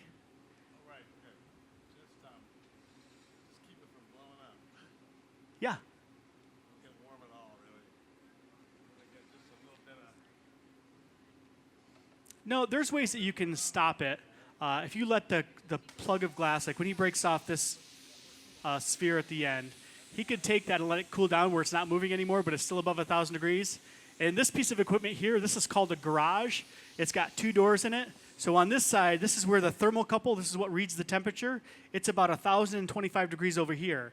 This is where the burner is. So on this half of the garage, it's about 1,300 degrees. So we can stick it on the cold side. I mean, cold to a glassmaker is about 1,000 degrees. And we can just set it there and, hang out. But if he was really going to, like, cool it, wait for a couple days, he would cut a jack line in the rest of it, put this in the pickup box, anneal it, and you can do the same thing. Heat it back up slowly, pick it back up, and make another marble. Yep. I've seen people do that a few times where, there's a gentleman named Martin Yanetsky, and he works on pieces for sometimes 8 hours. And he was making a skull in here, and it was about time for lunch. So he was about halfway done, and we stuck it in the garage and ate lunch, came back. It took us about a half an hour to heat it up slowly, bringing it to this side. You don't want to do it too quickly because thermal shock will crack and break it. So we really made sure it was nice and warm over here, and then we took it to the reheating furnace. Another thing, too, we'll do is on the reheating furnace, like inside the furnace right now where the door is closed, it's about 2100 degrees.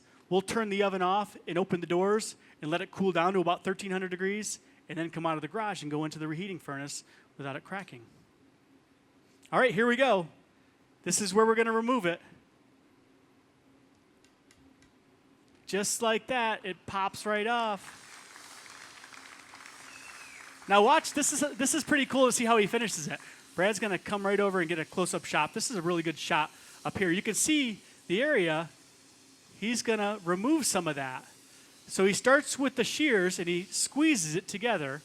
Then he's going to start to pull it up. And you're going to see he'll pull it to a thread where he separates that big bit that he's cutting off right now. He'll pull it so, just like, there it is. You can see it's a thread of glass now. And then when he heats it, it pulls right off. He's going to probably do that again.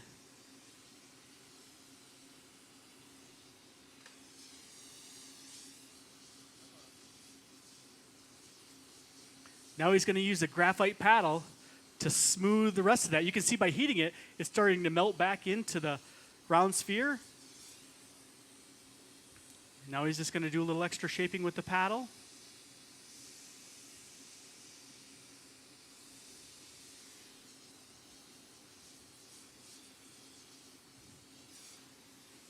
Yeah.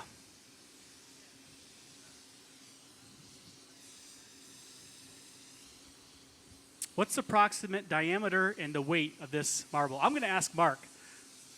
We'll wait till Mark's finished with the fire polishing, and then we'll... 2 3/4 inches. What do you think the weight is, Mark? Maybe close to a pound. See, Catherine's just reheating the rest of it, and here he goes. He's going to blow on it now with the compressed air, just making sure that he cools that down a little bit. And now he's going to bring it over and put it into the oven where it's going to cool down overnight. It takes about 16 hours to cool a piece this thick down. Really, it's all about the thickness of the glass. And if you look in the box in our annealer, you might be able to see the 2 marbles that he made earlier today. And there it is. How about a big round of applause for Mark Matthews? Fantastic.